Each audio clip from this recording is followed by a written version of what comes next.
강원도 원주의 공군기지 부근에서 경공격기 한 대가 이륙 중 추락하는 사고가 발생했습니다. 조종사 2명은 비상탈출했고 다행히 민가 피해는 없는 것으로 확인됐습니다. 여야가 모레 본회의 처리를 목표로 올해 효력이 끝나는 일몰 법안에 대한 심사에 나섰습니다. 그러나 안전운임제와 연장 근로제 등 이견이 큰 법안이 많아 협의에 난항이 예상됩니다. 이태원 참사 부실 대응 혐의로 구속영장이 청구된 박희영 용산구청장의 구속 여부가 오늘 결정됩니다. 1차 피의자들에 대한 신병 처리가 마무리 단계에 접어들면서 특수본 수사가 윗선으로 확대될지 주목됩니다. 오늘도 전국의 아침 기온이 영하 10도 안팎으로 내려가면서 강추위가 이어지고 있습니다. 영하권 추위가 이번 주 내내 이어지는 가운데 주 중반에는 중부와 호남 서해안에 눈이 내릴 예정입니다. 성탄 연휴 미국을 덮친 폭탄 사이클론의 영향으로 폭한과 폭설이 닥치면서 30명이 숨지는 등 피해가 속출했습니다. 미국 전역에서 수십만 가구가 정전됐고 수천 편의 항공기가 결항 또는 지연됐습니다. 오늘 코로나19 신규 환자는 주말 효과로 2만 명대를 기록했지만 위중증 환자는 여전히 500명을 웃돌고 있습니다. 정부는 오늘부터 개량 백신 한 종을 추가해 선택지를 늘리고 고령층의 예방접종을 독려하고 있습니다. 중국에서는 코로나19 신규 환자가 걷잡을 수 없이 늘면서 의료기관이 포화 상태를 보이고 있습니다. 사망자도 급증해 장례 절차에 차질이 생기면서 시신을 집에 안치하는 일까지 벌어지고 있습니다. 뉴스큐 잠시 후 돌아오겠습니다.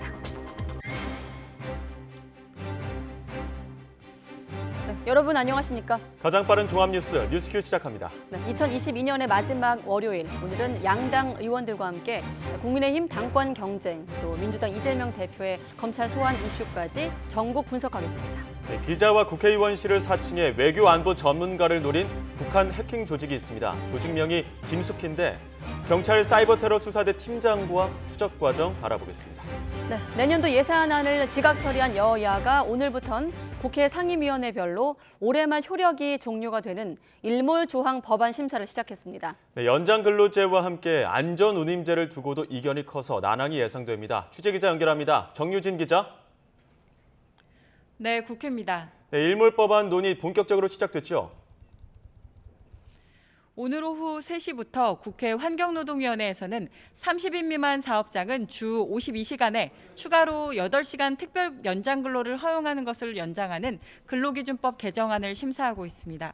정부와 여당은 2년 연장을 요구하고 있는데 야당은 내년부터 논의하자고 했던 안건을 연말에 밀어붙이고 있다며 유감을 표하고 있습니다. 화물차 기사에게 지급하는 일종의 최저임금제인 안전운임제 연장 여부도 관심인데요. 국민의힘은 운송회사가 손쉽게 이익을 얻는 현재 물류체계를 바꾸는 일이 더 시급하다며 반대 의사를 밝혔습니다. 3년 연장을 주장하고 있는 민주당은 옹졸한 행동이라고 비판했는데요. 들어보겠습니다. 이 불합리하고 불공정하고 부당이득을 취하고 있는 이런 부분들에 대해서 근본적 개혁을 해야 되기 때문에 안전일몰제라고 그래서 이것만 하나를 연장하는 것은 의미가 없습니다. 그래서 이거 할 생각이 없다는 말씀을 분명히 드리고, 국정이 속국장난도 아니고 본인들이 3번씩이나 당사자들과 국민 앞에 약속했던 걸 가지고 이제는 화물연대 때려잡았다고 잘했다고 이제 말을 바꾸는 게 얼마나 유치합니까? 옹졸합니까? 그리고 검찰 수사 중인 이재명 민주당 대표 관련해서 민주당이 수사 담당 검사 명단을 공개하면서 공방이 벌어지고 있더라고요.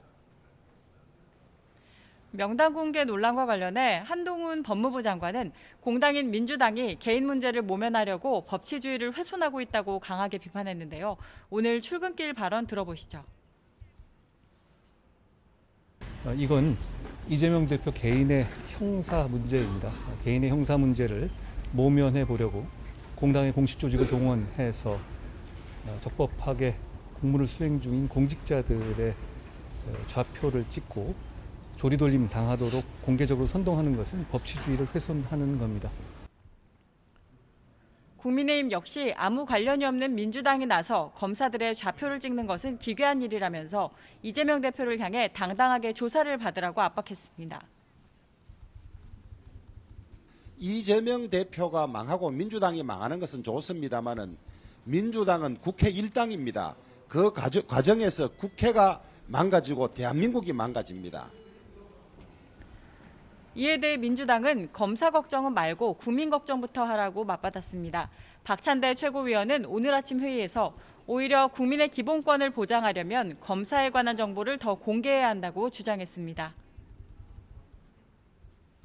정치 검찰이 자신의 성과를 알리고 싶을 때 이름과 사진이 널리 공개할 정보이고 조작 수사로 궁지로 몰릴 때에는 공개해서는 안 되는 좌표 찍기인 것입니까?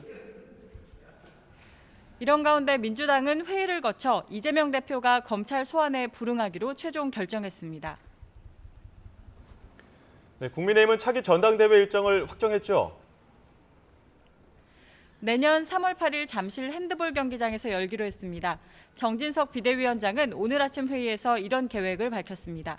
2월쯤 후보자 등록을 시작하고 예비 경선을 통한 컷오프와 TV 토론회를 진행하는 일정도 발표했는데요. 들어보겠습니다. 2월 초 후보자 등록을 시작한 후 예비 경선을 거쳐 컷오프를 실시하게 됩니다. 오는 2월 중순부터 본 경선을 진행하는 전체 경선 일정을 구상 중입니다. 국민의힘 지도부는 또 선거관리위원장으로 4선 의원 출신인 유흥수 당 상임고문을 임명했습니다. 지금까지 국회에서 YTN 정유준입니다. 네, 새해 예산안을 지각 처리한 여야, 이렇게 법안 심사 과정에서 다시 팽팽하게 이견차가 드러나고 있습니다. 2014년 이후 가장 늦게 처리된 예산안을 놓고 뒷말 역시 무성합니다. 투명하지 못한 심사 과정과 실세 의원들의 지역구 예산 챙기기에 대한 비판은 올해도 반복됐습니다. 김경수 기자가 보도합니다.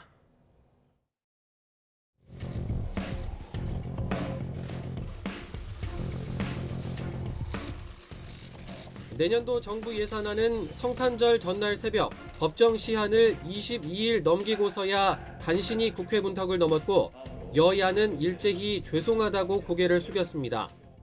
여야 간에 몇 가지 쟁점에 관해서 시간이 좀 많이 늦어진 것은 대단히 아쉬운 일이고요. 12월 하순에서야 처리될 수밖에 없어서 매우 그 점에 있어서는 우리 국민들께 송구합니다. 2014년 국회 선진화법 도입 이후 가장 늦었지만 의원들은 저마다 지역구 예산을 얼마나 확보했는지 홍보에 열을 올렸습니다. 전체 예산 규모는 정부 원안에서 3천억 원 줄었지만 이른바 실세 의원들은 예산 잔치라고 해도 과언이 아니었습니다. 국민의힘 정진석 비대위원장의 지역구 예산이 63억 원, 성일종 정책위의장은 111억 원이 늘었고 대표적 친윤계인 장제원 의원은 49억 원, 권성동 의원도 35억 원을 따냈습니다. 민주당도 크게 다르지 않습니다. 위성곤 원내정책수석부대표는 62억, 예결위 간사인 박정 의원은 42억, 예결위원장을 맡았던 우원식 의원은 36억 원을 각각 더 확보했습니다. 원래 정부 안에 없던 예산도 적지 않아 나눠먹기 아니냐는 비판이 나오는데 시한을 못 지킨 예산 심사 과정도 한몫했습니다. 예산결산특위에서 제때 결론을 못 내 비공식 회의체인 예산 소소위를 거쳐 막판 원내대표 단판까지 간 건데 소소위부터는 회의 기록이 남지 않습니다. 논의 과정을 알 수 없는 깜깜이 회의인 탓에 쪽지 예산 밀어넣기가 얼마든지 가능한 겁니다. 당사자들은 지역구만을 위한 예산이 아니라고 항변하지만 졸속 밀실 심사란 비판을 피하긴 어렵습니다. 결산 심사와 국정감사 시기를 앞당겨서 예산 심사 시간을 더 확보하거나 회의록 공개 등 개선 방안이 없는 건 아닙니다. 하지만 해마다 같은 지적이 반복되면서 정치권의 문제 해결 의지가 의심받고 있습니다. YTN 김경수입니다. 네, 이태원 참사 전후 부실하게 대응한 혐의를 받고 있는 박희영 용산구청장이 오늘 구속 갈림길에 섰습니다. 네, 결과는 이르면 오늘 밤 나올 것으로 보이는데 특별수사본부가 용산구 관계자들의 신병까지 확보하면서 수사 동력을 이어나갈지 주목됩니다. 현장에 나가 있는 취재기자 연결합니다. 임성재 기자. 네, 경찰청 특별사본부입니다. 네, 지금 딱 2시간 정도 됐는데 박 구청장에 대한 구속영장 실질 심사 계속 진행 중이죠? 네, 박희영 서울 용산구청장에 대한 구속영장 실질 심사는 오후 2시부터 서울 서부지방법원에서 계속 진행되고 있습니다. 이 박 구청장은 심사에 앞서 이 휴대전화를 교체한 이유가 뭔지 등을 묻는 취재진 질문에 아무런 답변도 하지 않았습니다. 직접 들어보겠습니다. 오늘 어떤 점 위주로 소명하실 건가요? 경찰에서 지자체 1차 책임은 지자체에게 있다고 하는데 어떤 입장이신가요? 경찰청 특별사본부는 재난안전법상 재난을 대비하고 구호할 1차적 책임이 지자체에 있다고 보고 있는데요. 이태원 헬로윈 축제를 두고 박 구청장이 주최자가 없는 행사였다고 항변한 것과 달리 이런 행사일수록 지자체의 책임이 오히려 무겁다고 판단하고 있습니다. 그러나 박 구청장은 사전 회의를 부구청장이 주재하도록 하는 등 축제 대비를 부실하게 하고 큰 인파가 몰릴 거로 예상되는 참사 당일에도 경남 의령군에 가는 등 개인 일정을 소화했습니다. 또 참사 발생 이후에도 늑장 대처에 사상자를 발생시켰다고 판단해 업무상 과실치사상 혐의가 적용됐습니다. 특수부는 또 박 구청장이 휴대전화를 교체한 사실 등도 구속영장에 적시한 것으로 전해졌습니다. 압수수색 과정에서 기존 휴대전화를 확보하긴 했지만 이 수사를 앞두고 보안성이 높은 기종으로 바꾸는 등 증거인멸 우려가 있다고 본 겁니다. 헬로윈 안전조치 책임이 있는 주무부서 책임자인 안전재난과장 역시 구속영장 실질심사에 출석했는데요. 이 특수부는 안전재난과장에 대해선 업무상 과실치사상 혐의에 더해 이 직무유기 혐의도 적용했습니다. 이 참사 수습에 필요한 조치를 고의로 방임했다고 판단한 겁니다. 이와 관련해 과장이 참사 당일 지인과 술자리를 하다 밤 11시 이후 구청 직원의 연락을 받고 이 녹사평역 부근까지 택시를 타고 갔지만 정작 현장으론 가지 않고 귀가해 잠을 잔 사실도 확인했습니다. 두 명에 대한 구속 여부는 이르면 오늘 밤 나올 전망입니다. 여러 기관의 과실이 참사를 키웠다는 공동정범 법리 구성에 주력하고 있는 특수부는 이미 이임재 전 용산경찰서장과 전 112 상황실장의 신병도 확보했는데요. 이 용산구 관계자 2명의 신병까지 확보하게 되면 서울시와 행정안전부 등 윗선의 책임 소재를 가리는데도 속도가 날 것으로 보입니다. 지금까지 경찰청 특별사본부에서 YTN 임성재입니다. 이임재 전 용산경찰서장이 현장 도착 시간 등 허위 보고서 작성을 지켜보는 영상을 경찰청 특별수사본부가 확보했습니다. 특수부는 이임재 전 용산경찰서장이 이태원 참사 당일 이태원 파출소 안에서 상황보고서 작성 과정을 실시간으로 지켜보는 내부 영상을 확보했습니다. CCTV에는 용산서 전 112 상황실장이 밤 10시 반쯤 이 전 서장에게 다급하게 전화를 거는 모습도 담겼는데 밤 11시 전에 상황을 파악하지 못했다는 이 전 서장의 주장과 배치되는 대목입니다. 네, 오늘 오전 강원도 횡성에서 공군 8비행단 소속 항공기가 추락을 했습니다. 네, 다행히 추락 직전 조종사 2명은 자력으로 탈출에 성공했고 민간인 피해도 없었습니다. 취재기자 연결합니다. 지환 기자. 네, 강원 취재본부입니다. 네, 먼저 항공기 추락 사고 내용부터 전해주시죠. 네, 한 달여 만에 또다시 공군 8전투비행단 소속 항공기가 추락했습니다. 사고 발생 시각은 오늘 오전 11시 39분입니다. 취재진이 도착한 당시에 사고 현장에는 검은 연기와 함께 항공기 몸통과 꼬리 날개 등 잔해가 남아 있었는데요. 다행히 조종사 2명 모두 추락 직전 낙하산을 타고 자력으로 무사히 탈출했습니다. 27살 A씨와 25살 B씨 등 탈출 조종사들은 모두 의식이 또렷한 상태로 인근 원주 세브란스 기독병원으로 이송됐습니다. 추락 장소가 강원도 원주 8전투비행단 인근에 있는 횡성군 묵계리 지역입니다. 읍내에서 인접한 곳이고 300~400m 옆에 초등학교도 있었지만 다행히 민간인 피해는 없었습니다. 목격자 말로는 추락 직전에 기체를 원주 섬강 쪽으로 튼 것으로 보이고 추락한 곳 역시 논밭이었는데요. 출동한 소방 인력이 화재 진화에 나서긴 했지만 2차 피해는 발생하지 않았습니다. 추락 기종은 우리 공군 소속 KA-1 경공격기입니다. 길이 10.9m, 높이 3.7m인 전술 통제형 항공기로 지난 2005년 도입됐습니다. 기관포나 공대지 미사일을 장착하고 지상군의 화력을 지원하기 위해 투입하는 기종인데 오늘 오전에 작전을 위해서 기지에서 이륙한 직후 추락한 것으로 알려졌습니다. 앞서 지난달 20일에도 강원도 원주 상공에서 공군 8전투비행단 소속 KF-16 전투기 한 대가 추락했는데요. 한 달여 만에 또다시 항공기 추락 사고가 연이어 발생했습니다. 현장을 통제한 군 당국과 경찰은 현재 항공기 잔해를 수습하고 있고 정확한 사고 원인을 조사하고 있습니다. 지금까지 강원취재본부에서 YTN 지환입니다. 북한 노동당 중앙위원회 전원회의가 이번 주 열릴 것으로 보이는 가운데 통일부는 관련 동향을 주시하겠다고 밝혔습니다. 조중훈 통일부 대변인은 오늘 브리핑에서 북한이 전원회의에서 올해 사업을 평가하고 내년도 정책 방향과 계획을 제시할 것으로 예상한다고 밝혔습니다. 앞서 북한은 제8기 6차 전원회의를 12월 하순 소집한다고 예고했습니다. 통일부는 또 북한의 조선소년단 9차 대회도 대표단의 평양 도착 시기와 비교해 대회 개최가 늦어지고 있지만 곧 열릴 것으로 내다봤습니다.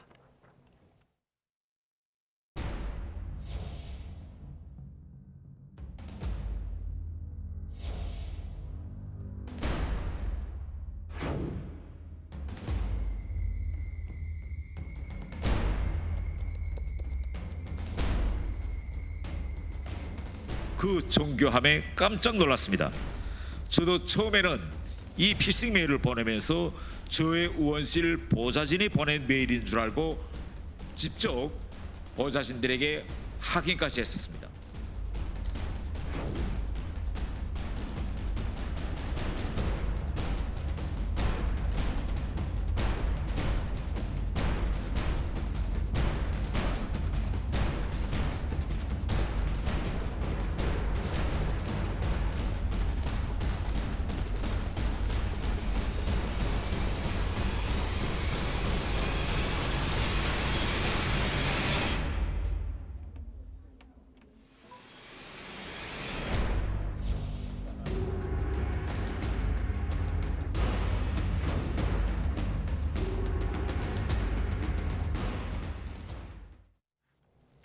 네, 지난 5월 북한의 해킹 조직이 국민의힘 태영호 의원 비서관을 사칭해 국내 외교 안보 전문가들에게 피싱 메일을 발송한 것으로 나타났습니다. 이른바 김숙희로 불리는 이 조직은 중소 쇼핑몰 사업자 등을 협박해 비트코인도 뜯어낸 것으로 밝혀졌는데요. 사건을 수사한 경찰청 사이버테러 수사대 이병길 수사팀장 모시고 이야기 나눠보겠습니다. 어서 오십시오. 네, 이병길 팀장님 안녕하십니까? 뉴스 제목만 보시고 뭐 김숙희란 해커가 잡혔나 싶으시겠지만 김숙희는 조직, 해커 조직의 이름으로 알고 있고 하나씩 팀장님과 알아보겠습니다. 먼저 이 사건을 어떻게 해서 어떤 계기로 수사하게 된 건지부터 소개해 주시죠. 네, 지난 4월 28일 한 언론사 기자를 사칭하면서 피싱 사이트로 유도하는 사칭 메일이 발송됐고요. 네. 그리고 5월 달에는 연이어서 의원실을 사칭하는 메일도 발송됐었습니다. 그래서 해당 언론사에서 이제 고발과 함께 이제 저희는 사칭 메일들을 다수 확보해서 수사에 착수하게 됐습니다. 예, 말씀하신 것처럼 4월에는 대통령직 인수위원회 출입기자 사칭, 네? 또 5월에는 앞서 보신 것처럼 태영호 의원실 비서로 또 위장하기도 네. 했고, 10월에는 국립외교원 사칭하는 메일도 있었습니다. 네, 맞습니다. 모두 이렇게 외교안보 전문가를 타깃으로 한 겁니까? 예, 그렇습니다. 사칭의 대상만 조금씩 다를 뿐이지 예. 공격 대상, 그러니까 사칭 메일을 수신하시는 분들은 외교, 통일, 안보, 국방 분야에 종사하시는 전문가들이었습니다. 예. 네, 아까 지금 화면에 지금 방금 사례비를 기한하여 진행하겠습니다라는 여기를 한번 주목해 보면 이게 바로 그 첨부 파일, 네. 사례비 지급 의뢰서라는 네. 첨부 파일이라고 들었거든요. 그러니까 저걸 누르면 안 됐던 거죠. 네, 맞습니다. 네, 그렇군요. 자, 북한의 피싱 메일 열어봤더니 이렇게 정교하게 만들어진, 아까 영상 속에서도 태영호 의원이 본인도 놀랄 만큼 정교했다라고 표현을 했는데, 저 정도면 지금 보면 기자입니다, 뭐 국립외교원입니다 이렇게 사칭을 하면 사실 잘 모를 것도 같고요. 네. 굉장히 알아채기 힘들 정도로 이를테면 감쪽 같은 거 아닙니까? 네. 사칭 메일은 크게 두 가지가 있었는데요. 네. 악성 코드가 첨부된 형태가 있었고, 그다음에 피싱 사이트로 유도하는 형태가 있었습니다. 근데 악성 코드 같은 경우에는 그분들이 그 전문 분야에 계신 분들이 관심 있어 할 만한 분야의 문서로 네. 위장된 악성 프로그램입니다. 예. 그래서 그 해당 전문가분들도 파악하기 힘드실 거였고요. 그다음에 사칭 메일을 통해서 그 유도되는 피싱 사이트 또한 포털과 똑같이 모방돼서 제작됐기 때문에 예. 전문가가 아닌 한 판별하기 힘들었다고 생각합니다. 그러니까 그 표현도 세미나에 도움을 줬으니 사례비를 지급하겠다고 네, 맞습니다. 했더라고요. 예. 예, 지금 뭐 외교안보 전문가기도 하고 지금 보도 나온 내용들 보면 또 절반 정도는 민간기관 연구원, 뭐 네. 그 한대 네. 교수들도 있다고 네. 합니다. 주로 어떤 정보를 좀 빼냈을 거로 추정이 되십니까? 이 49분의 피해자분들의 상용 메일, 그러니까 포털 메일 계정이 유출됐고요. 예. 그분들 계정에 저장돼 있었던 송수신한 이메일, 그리고 이메일 내에 첨부돼 있었던 파일들, 그리고 예. 그분들이 연락을 주고받는 주소록 등이 유출됐습니다. 그러면 그 주소록이나 이렇게 타고 들어가면서 다른 피해자를 만들 수도 있는 상황은 아닙니까? 네, 맞습니다. 그 피해자분들이 기존에 연락을 주고받던 지인들과의 메일을 보면 예. 이제 그분들에게도 사칭 메일을 보낼 수 있고요. 그리고 네. 그렇게 되면 그 지인들 또한 피해를 입을 수 있으니까 메일 계정 보안에 주의를 기울여 주셔야 될 것 같습니다. 자, 그럼 다음 얘기는 왜 이 메일을 보내고 해킹할 주체가 김숙희란 조직인가라는 네. 점인데 8년 전 이 한국수력 원자력을 해킹했던 일명 김숙희로 지금 경찰에서 특정한 것으로 알고 있거든요. 그때랑 수법이 닮은 겁니까? 누군가를 사칭해서 해킹 메일을 보낸다는 기본적인 수법은 동일합니다. 네. 하지만 이제 수사기관의 추적을 회피하는 기술적인 방법은 점점 진화하고 있고요. 하지만 저희가 수사를 해서 예전 기존의 사건에서 피의자가 그러니까 해킹 조직이 사용했었던 공격 근원지 IP 주소가 동일하다든지 네. 또 그들이 사용했었던 이메일 계정이 동일하다든지 이런 특징을 확인할 수 있었습니다. 그리고 경유지 서버에서 네. 북한 어휘인 백신의 어휘인 왁진 같은 북한 단어를 사용해서 왁진. 네, 네. 사용해서 인터넷을 검색하기도 했었습니다. 그렇군요. 이런 것들을 저희가 수집해서 북한발의 근거를 확보했습니다. 혼선을 주기 위해서 뭐 이렇게 여러 개 이렇게 서버를 이용하기도 했다고 들었고 경유지 IP 이런 뭐 전문 용어긴 합니다만은 공격의 근원이 IP나 경유지 수법이 유사했다 이렇게 알고 있는데 그때도 그렇고 이런 북한 해커를 포착하는데 가장 어려운 거 추적하는데 어려운 점이 어떤 겁니까? 일단은 국내뿐만 아니라 예. 26개국의 326대의 경유지 서버를 통해서 범행을 했습니다. 그러니까 꼭 국내만 아니라 해외에도 여러 군데 서버가 있고 네. 그걸 추적하기 위해서는 국제공조 수사가 많이 필요합니다. 이런 점들이 이제 수사가 조금 장기화되는 면이 있습니다. 예. 그렇군요. 과거에 한솔 직원한테 이메일 보낸 건 허위 입력창이라고 해서 거의 비밀번호를 쓰는 그런 입력창을 보낸다고도 하더라고요. 예, 여러 가지 수법이 있습니다. 예. 주로 노리는 것은 그들의 피해자분들의 아이디와 패스워드이기 때문에요. 예. 악성 코드를 이용해서 키보드 로깅을 가지고 훔쳐서 아이디 패스워드 수집할 수도 있고 예. 또 모방 사이트, 피싱 사이트를 통해서 아이디 패스워드 수집할 수도 있고 예. 여러 가지 방법을 동원하고 있습니다. 어떻게 정보를 탈취했는지 그 수법을 좀 저희가 알아야 네. 또 어떻게 막을 텐데 일단 또 한 가지가 악성 프로그램의 일종인 랜섬웨어 네. 이걸 활용한 것으로 기사를 통해서 확인을 했거든요. 참 랜섬웨어로 어떻게 좀 범행을 저질렀는지 좀 추가적으로 설명해 주시죠. 네, 랜섬웨어는 랜섬이 이제 몸값에 해당되는 네. 거고 웨어는 이제 소프트웨어입니다. 합성인데요. 그 컴퓨터 안에 있는 디지털 정보를 악성 프로그램이 암호화하고 그리고 금전을 요구하는 범죄입니다. 그런데 이번 같은 경우는 그 북한 해커들이 국내에 있었던 경유지 87대가 있는데요. 그 네. 87대 경유지 장악한 다음에 그 서버에 악성 프로그램인 랜섬웨어를 설치하고 금전을 요구하기도 했습니다. 한국 기업을 상대로 한 건데 네. 북한 해킹 조직이 한국 기업을 상대로 그 랜섬웨어 유포한 건 이번이 처음이라고 하더라고요. 예, 국내에서 확인된 북한 해킹 조직의 랜섬웨어 범죄는 처음이었습니다. 예, 그것도 그 랜섬웨어를 유포한 다음에는 그 비트코인 지불을 요청했다 네, 뭐 이렇게 나오고 있는데 어떤 정황입니까? 피해 업체가 13개 업체고 서버가 19대인데요. 대부분의 업체가 그 금전 요구에 응하지 않았습니다. 그런데 그 복구가 긴급했었던 두 군데 업체에서는 각각 130만 원에 해당되는 가상 자산을 보내서 금전적인 피해도 입었습니다. 네, 예. 그렇게 마비를 시키고 나서 정상화 대가로 비트코인을 요구한 건 처음이라고 들었거든요. 요구한 건 처음이죠. 네. 비트코인을 요구한 건 네네. 처음이다. 국내에서는 처음입니다. 국내에선 예. 처음이다. 자, 그러면 비트코인을 송금받고 실제 사이트를 정상화는 해줬습니까? 그 과정을 한번 확인해 보면요. 일단 정상화가 되느냐 안 되느냐가 중요한 건 아닌 것 같고요. 이런 그 비용을 지불한다고 해서 복구가 된다는 사실 보장이 없습니다. 예. 범죄 조직이기 때문에. 예. 그리고 복구 비용을 지불하게 되면 이런 범죄는 더 성행하기 마련입니다. 그런 부분보다는 서버를 운영하시는 분들이 주기적인 백업을 통해서 이런 사고가 발생했을 때 빨리 복원할 수 있도록 조치하는 게 더 중요하다고 생각됩니다. 예, 이렇게 코인을 지불하는 것 자체에 대한 어떤 합법 불법의 여부는 없는 겁니까? 피해자에게는 당연히 불법이라고 보기는 힘들고요. 금전을 요구했었던 피해자는 당연히 범죄가 되는 거죠. 그러면 이건 어떻습니까? 지금 엑시 인피니티라고 해서 게임 회사 상대로 해킹 그 북한 조직이 해킹을 해서 8,300억 원 상당의 네. 암호화폐 탈취하기도 했고 지난 3월에 있었던 일이죠. 네. 그리고 뭐 국정원 발표에 따르면 11월 기준으로 하루 해킹 공격 118만 건인데 그중에 북한 소행이 절반 이상이다. 이런 이야기들도 있습니다.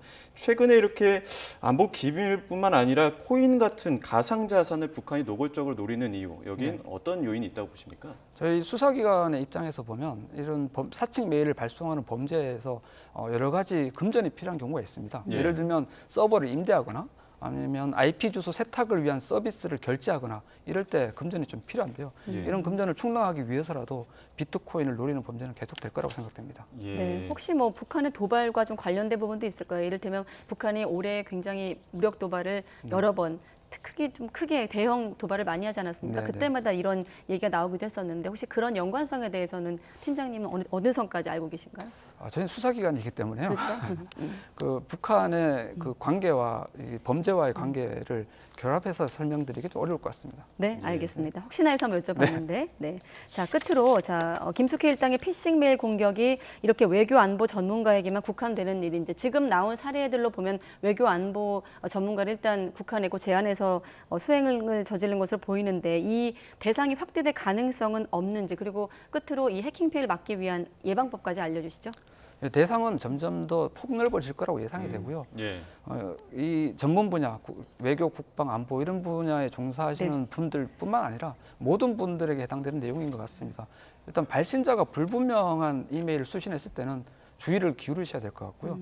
송신하셨던 분이랑 유선으로 연락을 한 다음에 확인한다든지 이런 주의가 좀 필요해 보입니다. 그리고 이메일 계정에 대한 접속 보안, 핸드폰을 통해서 2단계 인증을 거친다든지 이런 보안 강화가 필요해 보이고요. 무엇보다도 중요한 메일을 주고받으실 때 첨부 파일은 반드시 암호를 걸고 그리고 암호는 그분에게 유선상으로 따로 알려주시면서 조치를 취하시면 피해 예방에 도움이 될 거라고 생각됩니다. 그럼 이번 해커들이 지금 이 김숙희라는 해킹 조직이 메일에 첨부되어 있던 문서나 주소록을 빼냈는데 일단 이메일로 문서를 주고받을 때는 비밀번호를 걸어놓는. 네, 맞습니다. 네. 알겠습니다. 여기까지 듣겠습니다. 경찰청 사이버테러 수사대 이병길 수사팀장과 알아봤습니다. 고맙습니다. 감사합니다.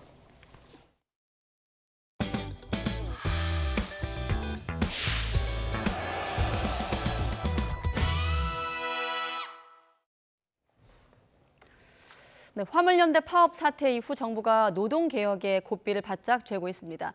이른바 깜깜이 회계 지적을 받고 있는 노동조합의 재정 투명성을 높이기 위해서 법적 장치를 마련하기로 했습니다. 최명신 기자가 보도합니다. 윤석열 대통령은 지난주 비상경제 민생회의에서 노조 회계 문제를 언급하며 속도감 있는 노동개혁을 주문했습니다. 우리의 그 노동운동, 우리의 노조 활동도 투명한 그 회계 위에서만 더욱 건강하게 발전할 수 있다고 생각합니다. 여론도 노조 회계 문제에 대해선 비판적입니다. 민주노총의 회계 투명성 강화에 대한 찬반을 물었더니 찬성한다는 여론이 압도적으로 많았습니다. 이에 정부는 노조의 재정 투명성을 강화하기 위한 제도 마련에 나서기로 했습니다. 이정식 노동부 장관은 깜깜이 회계라는 말이 나올 정도로 노조 재정 투명성에 대한 국민 불신이 크다며 투명성 제고를 위한 법적 장치를 마련하겠다고 밝혔습니다. 노동조합도 높아진 사회적 위상에 걸맞게 조합원, 미래 세대인 청년, 국민의 신뢰를 얻을 수 있도록 사회적 책임과 투명성을 강화할 때입니다. 이를 위해 정부는 우선 현행 법률에 따라 자율적으로 재정 투명성을 점검하고 보완할 수 있도록 1월 말까지 안내할 예정입니다. 자율점검 대상은 조합원 숫자 1000명 이상인 단위노조와 연합단체 253곳입니다. 노조가 점검 결과서를 제출하지 않거나 서류 누락이 확인될 경우엔 과태료를 부과한다는 방침입니다. 정부는 또 노조 회계감사원의 독립성과 전문성을 확보하기 위한 법 개정도 추진하기로 했습니다. 회계감사원의 자격과 선출 방법을 구체화하고 재정 상황 공표의 방법과 시기를 명시하여 조합원의 알 권리를 실질적으로 보장하겠습니다. 이와 함께 노조에 대한 정부 재정 지원이 제대로 집행되고 있는지 살펴보고 문제가 있을 경우 법과 규정에 따라 조치할 계획입니다. 하지만 양대 노총이 노조의 자주권 침해라며 강력히 반발하고 있는 데다 야당도 반대 입장이어서 입법 추진 과정에서 진통이 불가피해 보입니다. YTN 최명신입니다. 정부가 공공기관의 정원을 12,000명 줄이기로 했습니다. 공공기관의 정원 감축은 14년 만에 처음으로 한국철도공사 722명, 한전의 경우는 496명이 줄어듭니다. 오인석 기자가 보도합니다. 지난 2009년 이후 14년 만에 처음으로 공공기관의 정원이 줄어듭니다. 감축 규모는 12,442명으로 전체 정원의 2.8%에 해당합니다. 첫 해인 내년에는 11,081명이 줄어 공공기관 전체 인원은 올해 44만 9천 명에서 내년엔 43만 8천 명으로 줄어들게 됩니다. 구조조정은 3년에 걸쳐 진행되는데 정부는 연간 최대 7,600억 수준의 인건비 절감 효과를 기대하고 있습니다. 기능 조정과 조직 인력 효율화, 정현원차 축소로 17,000여 명을 줄이고 대신 국정과제와 안전 등 필수 인력 4,700여 명은 재배치됩니다. 고유 목적 사업과 관련이 없는 한전의 청원경찰과 검침 등 현장 인력과 석탄 생산량 감소에 따른 대한석탄공사의 관리 인원 등이 축소됩니다. 한국관광공사는 사업 성과와 서비스 수요가 부족한 뚜르키예, 이스탄불 등 해외 지사 3곳이 폐쇄됩니다. 반면 핵심 국정과제 수행을 위한 한수원의 신안을 3, 4호기 건설과 철도공사의 중대재해 예방 인력 등 안전 대응 인력은 늘어납니다. 기관별로 퇴직, 이직 등 자연 감소를 활용함으로써 인위적인 인력 구조 조정은 없으며 정원 조정으로 초과 현원이 발생한 기관은 향후 2년 내지 3년에 걸쳐서 단계적으로 초과 현원을 해소해 나갈 계획입니다. 기관별 구조조정 규모를 보면 한국철도공사가 700명이 넘는 정원이 감축됩니다. 한전은 500명 가까운 정원을 줄이고 한국토지주택공사 220명, 국민건강보험공단은 343명을 감축합니다. 또 중소기업은행 390명, 한국도로공사 서비스는 1,000명 넘게 줄어듭니다. 정원 구조조정 가운데 일반직 비중은 60%, 무기직은 40% 수준입니다. 정부는 신규 채용에 미치는 영향은 최소화하겠다고 밝혔습니다. 올해 19,000명인 공공기관 청년 인턴 채용 규모를 내년엔 2만 1,000명으로 늘리고 인턴 기간도 확대하는 방안이 검토됩니다. YTN 오인석입니다. 네, 앞서 들으신 대로 이태원 참사 때 사전 대응 또 사후 대처 모두 부실했다는 의혹으로 서울 용산구가 경찰의 수사를 받고 있는데요. 용산구 소속 주민센터 직원들이 근무 시간을 허위로 입력을 해 수당을 부정하게 타내고 또 점심시간에 수시로 낮술을 했다는 의혹이 제기됐지만 구청은 제 식구 감싸기에만 급급해 보입니다. 박정현 기자가 취재했습니다. 재작년 12월 서울 용산구에 있는 식당. 용산구청 산하 주민센터 직원들의 평일 점심 자리로 식탁 위에는 막걸리병이 올라와 있습니다. 당시는 코로나19 3차 재유행으로 공직사회에선 방역 지침을 철저히 지키라는 요구가 이어지던 때, 그래서 미리 잡았던 모임을 취소하는 일도 잇따랐지만 이 직원들은 수시로 점심시간에 술을 마셨다는 목격담이 나옵니다. 보통 막걸리 한 병 가지고서 둘이 먹는 거 반주 형태로 먹고요. 조금 이제 뭐 그날따라 좀 술이 받는다게 되면 2병도 먹는 것도 종종 목격을 했습니다. 앉아서 졸고 있고 이렇게 예를 들어서 의자 이제 뒤로 제껴놓고. 같은 주민센터에선 직원 전체가 초과 근무 수당을 무더기로 허위 신청한 사실도 적발됐습니다. 특히 이 중 5명은 반복적으로 출퇴근 시간을 조작했다는 의심을 사고 있습니다. 지난 6월부터 한 달이 조금 넘는 동안 일하지도 않고서 일했다고 써낸 시간이 72시간에 이르는 경우도 있습니다. 아침에 일찍 나와서 헬스장을 간다거나 초과 근무 그거 수당 지문 찍으려고 다 이제 사무실로 몰려가서 지문을 찍는 그런 형태를 제가 목격을 했습니다. 용산구는 지난 8월 관련 제보를 접수해 감사에 들어갔습니다. 넉 달이 되도록 결론을 내지 못하는 가운데 한낮 음주에 대해선 점심시간은 사적 시간으로 봐야 한다며 정식 징계가 아닌 경고 처분을 검토하고 있습니다. 지방자치단체의 복무, 징계 제도를 총괄하는 행정안전부는 이해하기 어렵다는 반응입니다. 점심시간이 사적이다라는 게 사실 품위유지 의무라는 게 딱 근무 시간을 한정해서 품위유지 의무를 지키는 건 아니잖아요. 또 수당 허위 청구가 2년간 끊임없이 이어졌다는 신고자 측 주장에도 용산구는 CCTV 기록이 남아있는 40여 일에 대해서만 문제 삼고 이때 부정하게 다간 수당만 환수했습니다. 나머지 기간은 자료가 없어 확인할 수 없다는 이유에서인데 봐주기식 감사가 아니냐는 지적이 나올 수밖에 없습니다. 주민센터 감사와 관련해 입장을 묻자 용산구는 해당 사안을 엄중히 보고 철저히 조사했다면서 재발 방지를 위해 노력하겠다고 밝혔습니다. YTN 박정현입니다. 정기석 코로나19 특별대응단장이 유행 감소세를 얘기하긴 이르지만 안정 추세로 갈 때가 됐다고 말했습니다.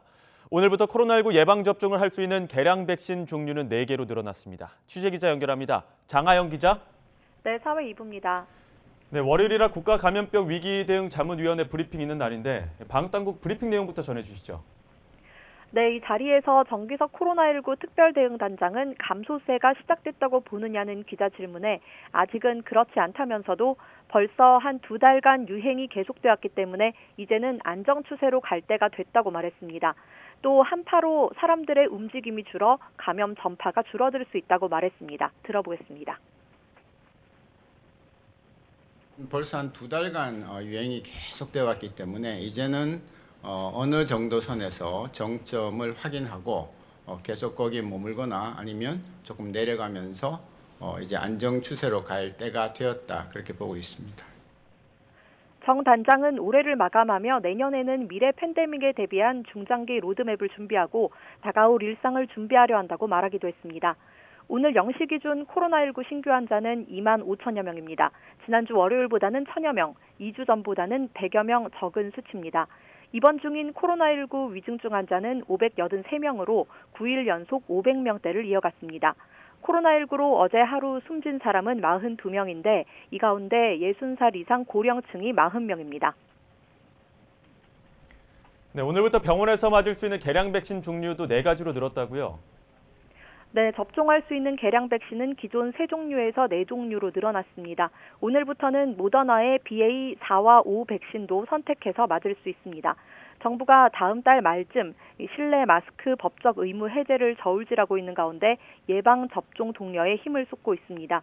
앞서 정부는 4가지 지표 가운데 2가지를 충족하면 실내 마스크 의무를 해제한다고 밝혔는데요. 이 가운데 3번째, 중환자 병상 가용력은 이미 충족했습니다.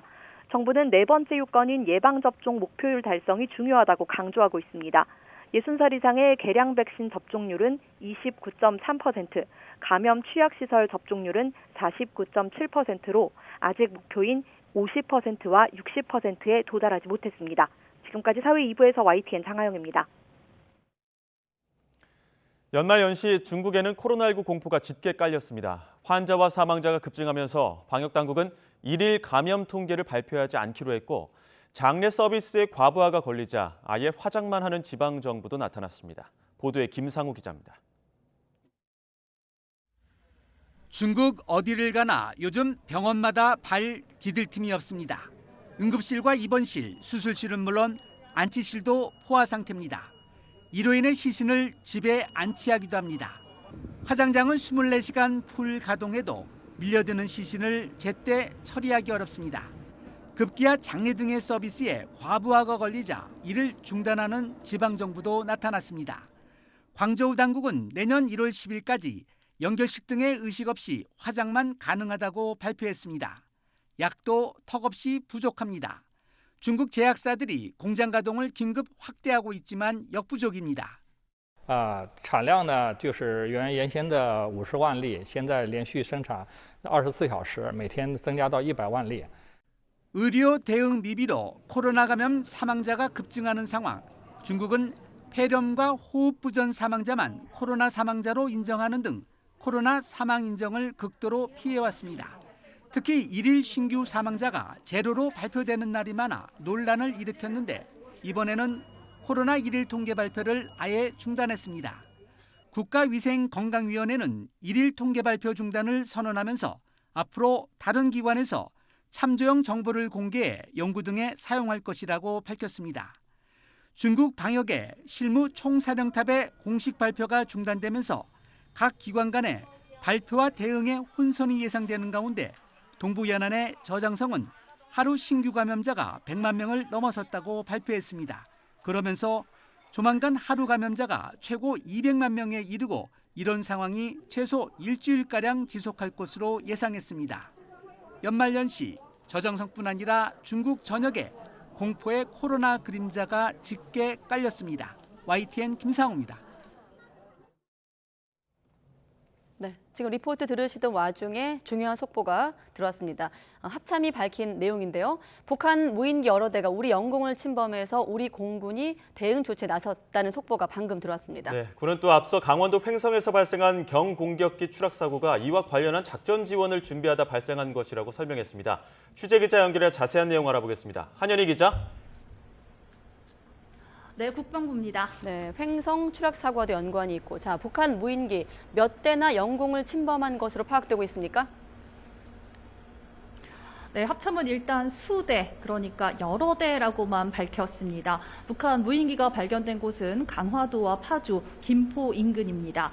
우리 민간 마을이 있는 곳까지 내려온 것으로 전해졌는데요. 합동참모본부는 북한 무인기로 추정되는 미상 항적 여러 개가 포착된 것은 오늘 오전 10시 25분쯤부터이고 김포 전방 군사분계선 MDL 이북에서부터 포착된 항적을 무인기로 식별해 공군 전투기와 공격 헬기 등 대응 전력을 투입해 대응했다고 설명했습니다. 관련 대응 과정에서 사고도 발생했습니다. 앞서 오늘 오전 11시 40분쯤 공군 8전투비행단 소속 경공격기가 강원도 횡성군 묵계리 농지에 추락했습니다. 다행히 조종사 2명 모두 무사히 탈출했고 민간인 피해도 발생하지 않았는데 이 사고가 북한 무인기와 관련한 작전 지원을 준비하던 중 발생한 것이라고 설명했습니다. 또 이와 관련해 김포공항에서 뜨고 내리는 항공기 운항이 한때 통제되기도 했습니다. 북한 무인기가 우리 영공을 침범한 것은 2017년 이후 5년 만입니다. 지난 2017년 6월 9일 경북 성주 사드 기지를 촬영한 무인기가 북쪽으로 날아가다가 추락해 강원도 인제에서 발견된 적이 있는데요. 이보다 앞서서는 지난 2014년 3월 24일 청와대 상공을 찍은 북한 무인기가 경기 파주에서 발견됐고 이후 3월 31일 백령도에 추락한 무인기는 소청도와 대청도를 S자로 훑고 내려오면서 사진을 촬영한 것으로 전해졌습니다. 또 같은 해 4월 6일에도 삼척에서 북한 무인기가 수거된 적 있습니다. 지금까지 국방부에서 YTN 한현입니다. 네, 이제부터는 침범 의도를 좀 더 해석해 볼 텐데 잠깐 다시 한번 속보를 정리하면 북한 무인기 여러 대, 수대가 김포와 강화, 파주 영공을 침범을 했고 오전 10시 25분부터 남하를 시작했다는 것이 합참이 파악하고 있는 내용이고 또 한 가지 대응 도중에 경공격기가 추락하면서 조종사 2명이 탈출하는 사고까지 연결해서 들으시면 되겠습니다. 네, 5년 만에 우리 영공을 다시 침범한 북한의 무인기 도발, 아산정책연구원 양욱 부연구위원 연결해서 이야기 조금 더 나눠보겠습니다. 양 위원님 나와 계십니까? 예, 안녕하십니까? 네, 지난주 금요일에 북한 도발이 있었고 미사일 도발이 있었고 오늘 무인기 도발이 추가됐습니다. 2017년 이후 5년 만인데 일단 의도부터 여쭤볼게요. 어떻게 해석하고 계십니까? 기본적으로 북한은 올해 초부터 계속적으로 미사일을 발사하면서 대한민국에 대한 도발의 수위를 높여왔고요. 최근 특히 그 ICBM 발사라든가 다양한 미사일들을 발사하면서 긴장을 높이려고 했습니다만은 사실 그러한 소기 목적을 충분히 달성하지 못한 것을 볼 수 있습니다. 결국 이 도발의 성격을 재래적인 성격으로 바꾸어서 긴장을 더욱더 높이려는 것이 북한의 의도가 아닌가 생각이 듭니다. 예. 지금 최근 김여정 노동당 부부장 대납 위협 발언도 했었고 또 이어서 미사일 도발 여러 차례 있었는데 이번에는 좀 잊고 있었던 그 무인기까지 등장을 했습니다. 결국에는 여러 가지 수단을 통해서 자극하려는 의도다 이렇게 보십니까? 예, 그렇습니다.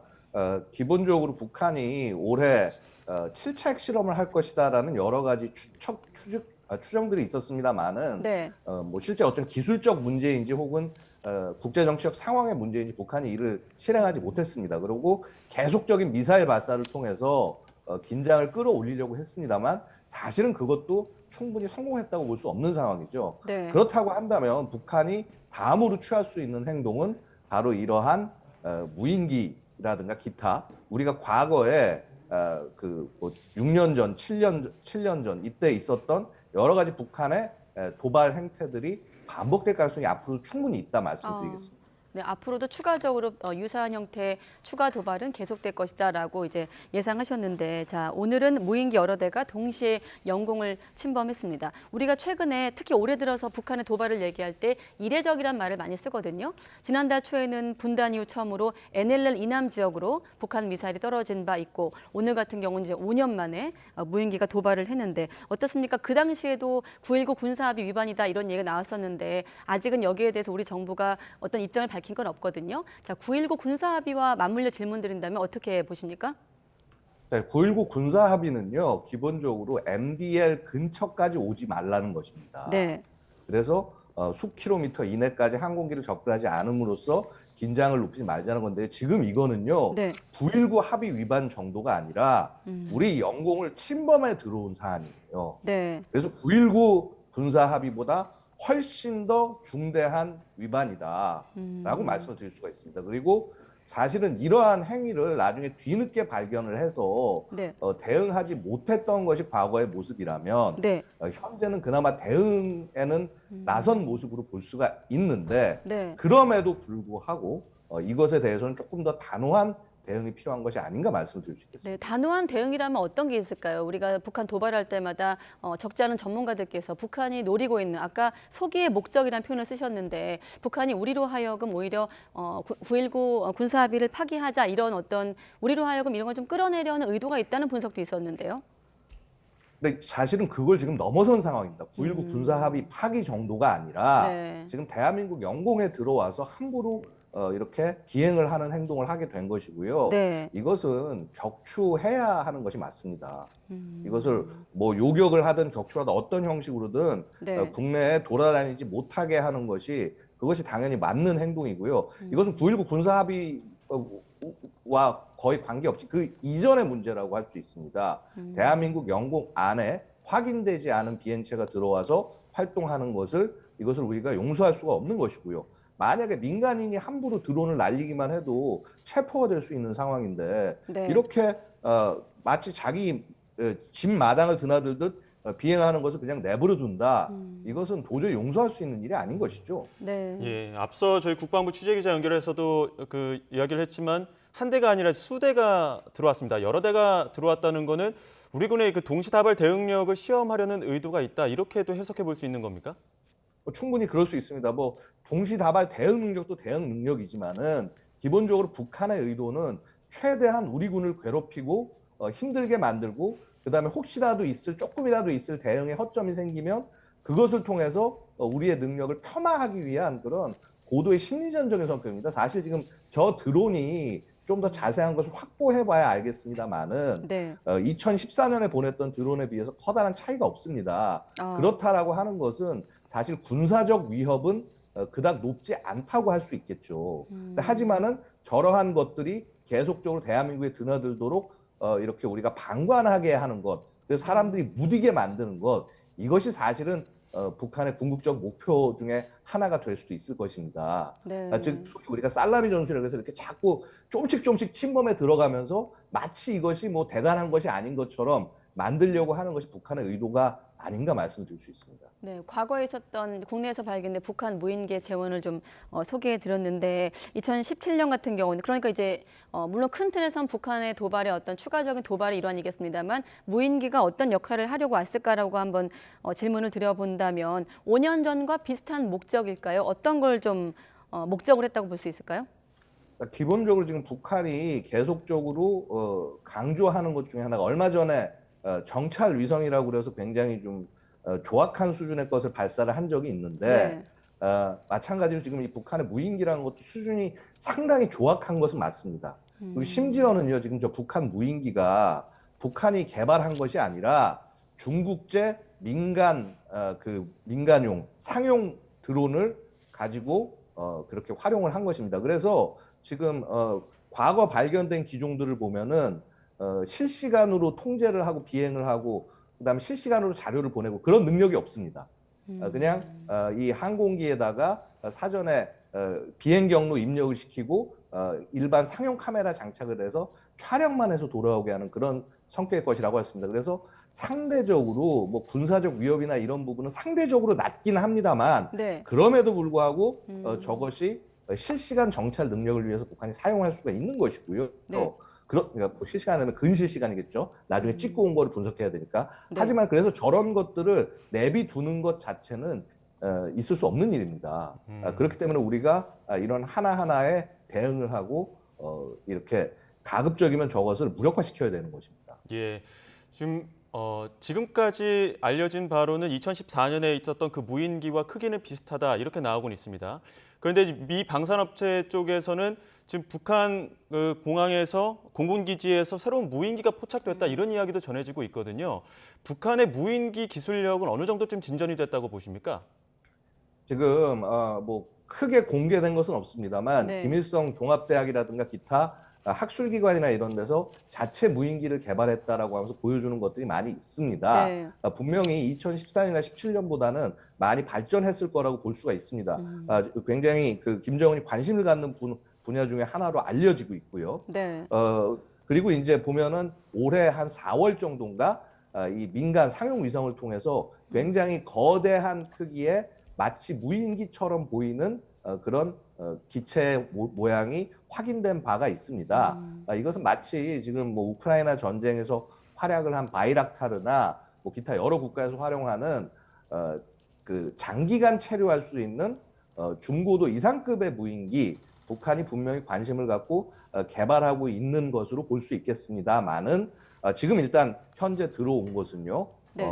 이 초소형의 무인기라고 볼 수가 있고요. 사실은 중고도 대형 무인기라면 우리 공군이 요격하기 훨씬 더 쉽습니다. 네. 근데 이게 굉장히 작은 기체이기 때문에 요격이 쉽지 않은 것이 사실이긴 합니다. 그래서 그런 부분에서 고민했었을 겁니다. 아, 그렇군요. 요격이 쉽지 않다. 소형 무인기의 경우는. 그래 작기 때문에. 네. 예, 그렇습니다. 사실 YTN에서 오전에 11시 40분에 이제 경공격기 추락 사고가 있었기 때문에 이 소식을 먼저 전해드렸습니다만 지금 나온 속보를 종합해 보면 10시 25분부터 남하를 시작했기 때문에 이걸 대응하다가 나온 사고로 파악이 되고 있거든요. 아까 위원님께서 혹시 모를 허점이란 표현을 쓰셨거든요. 이제 우리의 대응에 관한 질문인데 어떻습니까? 일단 피해가 크지 않은 점에 뭐 주목을 하고 있습니다만 경공격기가 강원도 횡성군 농지에 추락하는 일까지 발생했습니다. 군 당국의 대응 차원에서 질문드린다면 어떻게 보십니까?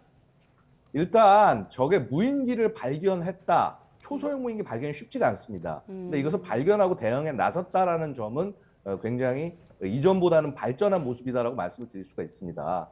근데 다만 이것을 저는 뭐 격추해야 된다고 말씀드렸지만은 네. 아마도 실제 작전하는 입장에서 뭐 민가의 피해를 생각한다거나 이런 것들을 통해서 조금 상황을 좀 조심스럽게 접근했을 가능성은 충분히 있습니다. 네. 근데 그럼에도 불구하고 사실은 이게 지금 들어와서 작전을 그러니까 북한 무인기가 식별되고 움직인 게 한 뭐 5시간 거의 6시간 정도 된 상황인데 네. 그렇다라고 한다면 사실 진작에 이 기체는 어떤 형식으로든 무력화가 됐어야 된다. 무력화가 됐는지 안 됐는지 여부는 지금 아직 발표가 안 됐기 때문에 예. 저희가 말씀을 드리긴 좀 어렵겠고요. 하지만 어떤 형식으로든 반드시 무력화됐어야 된다. 그다음에 북한의 이러한 행동에 대해서 책임을 질 수 있도록 혹은 북한이 뼈아프게 할 수 있을 만한 그런 우리 나름의 네. 국제 규범을 위반하지 않는 그런 보복 조치도 반드시 필요하다라고 말씀드릴 수 있겠습니다. 일단 합참이 밝힌 우리 대응과 관련해 한 가지 설명을 해드리면 우리 공군이 경고통신을 진행하고 전술 비행을 하면서 무인기를 통제했다.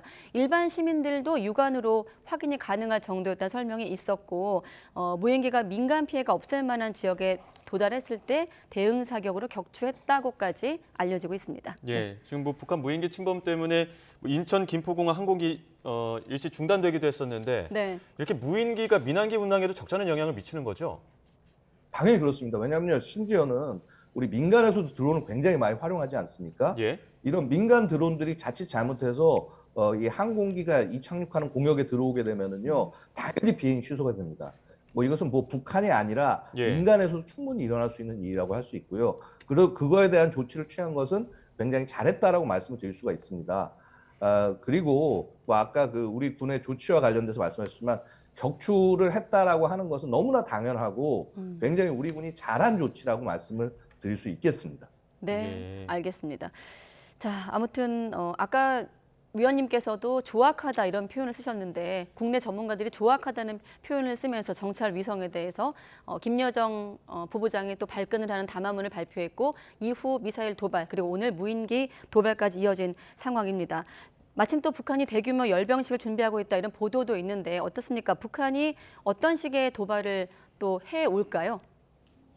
일단 올해 북한이 여러 차례 해왔던 협박들은 네. 사실 충분히 성공했다고 볼 수 없는 상황입니다. 그렇기 때문에 만에 하나 북한이 대화를 원한다고 하더라도 북한은 계속적으로 긴장을 높여서 네. 자신의 몸값을 올리려는 행동을 할 겁니다. 이게 북한이 계속 해왔던 행동이고요. 특히 네. 정권이 바뀔 때마다 이런 행동을 반복해왔다는 것을 여러분들은, 국민 여러분들 잘 기억하실 것입니다. 결국은 이러한 행동 하나하나의 의미를 너무 과대하게 위협으로 바라볼 것은 아니고 네. 하나하나 단호하게 대응해 나가면서 북한이 차분하게 대화의 장소로 올 수 있도록 우리의 대응 태세를 보여주는 것 굉장히 중요하다고 말씀드리겠습니다. 네, 알겠습니다. 자, 5년 만에 우리 영공을 다시 침범한 북한의 무인기 도발과 관련한 북한의 의도까지 분석해봤습니다. 아산정책연구원 양옥 부연구위원이었습니다. 고맙습니다. 감사합니다.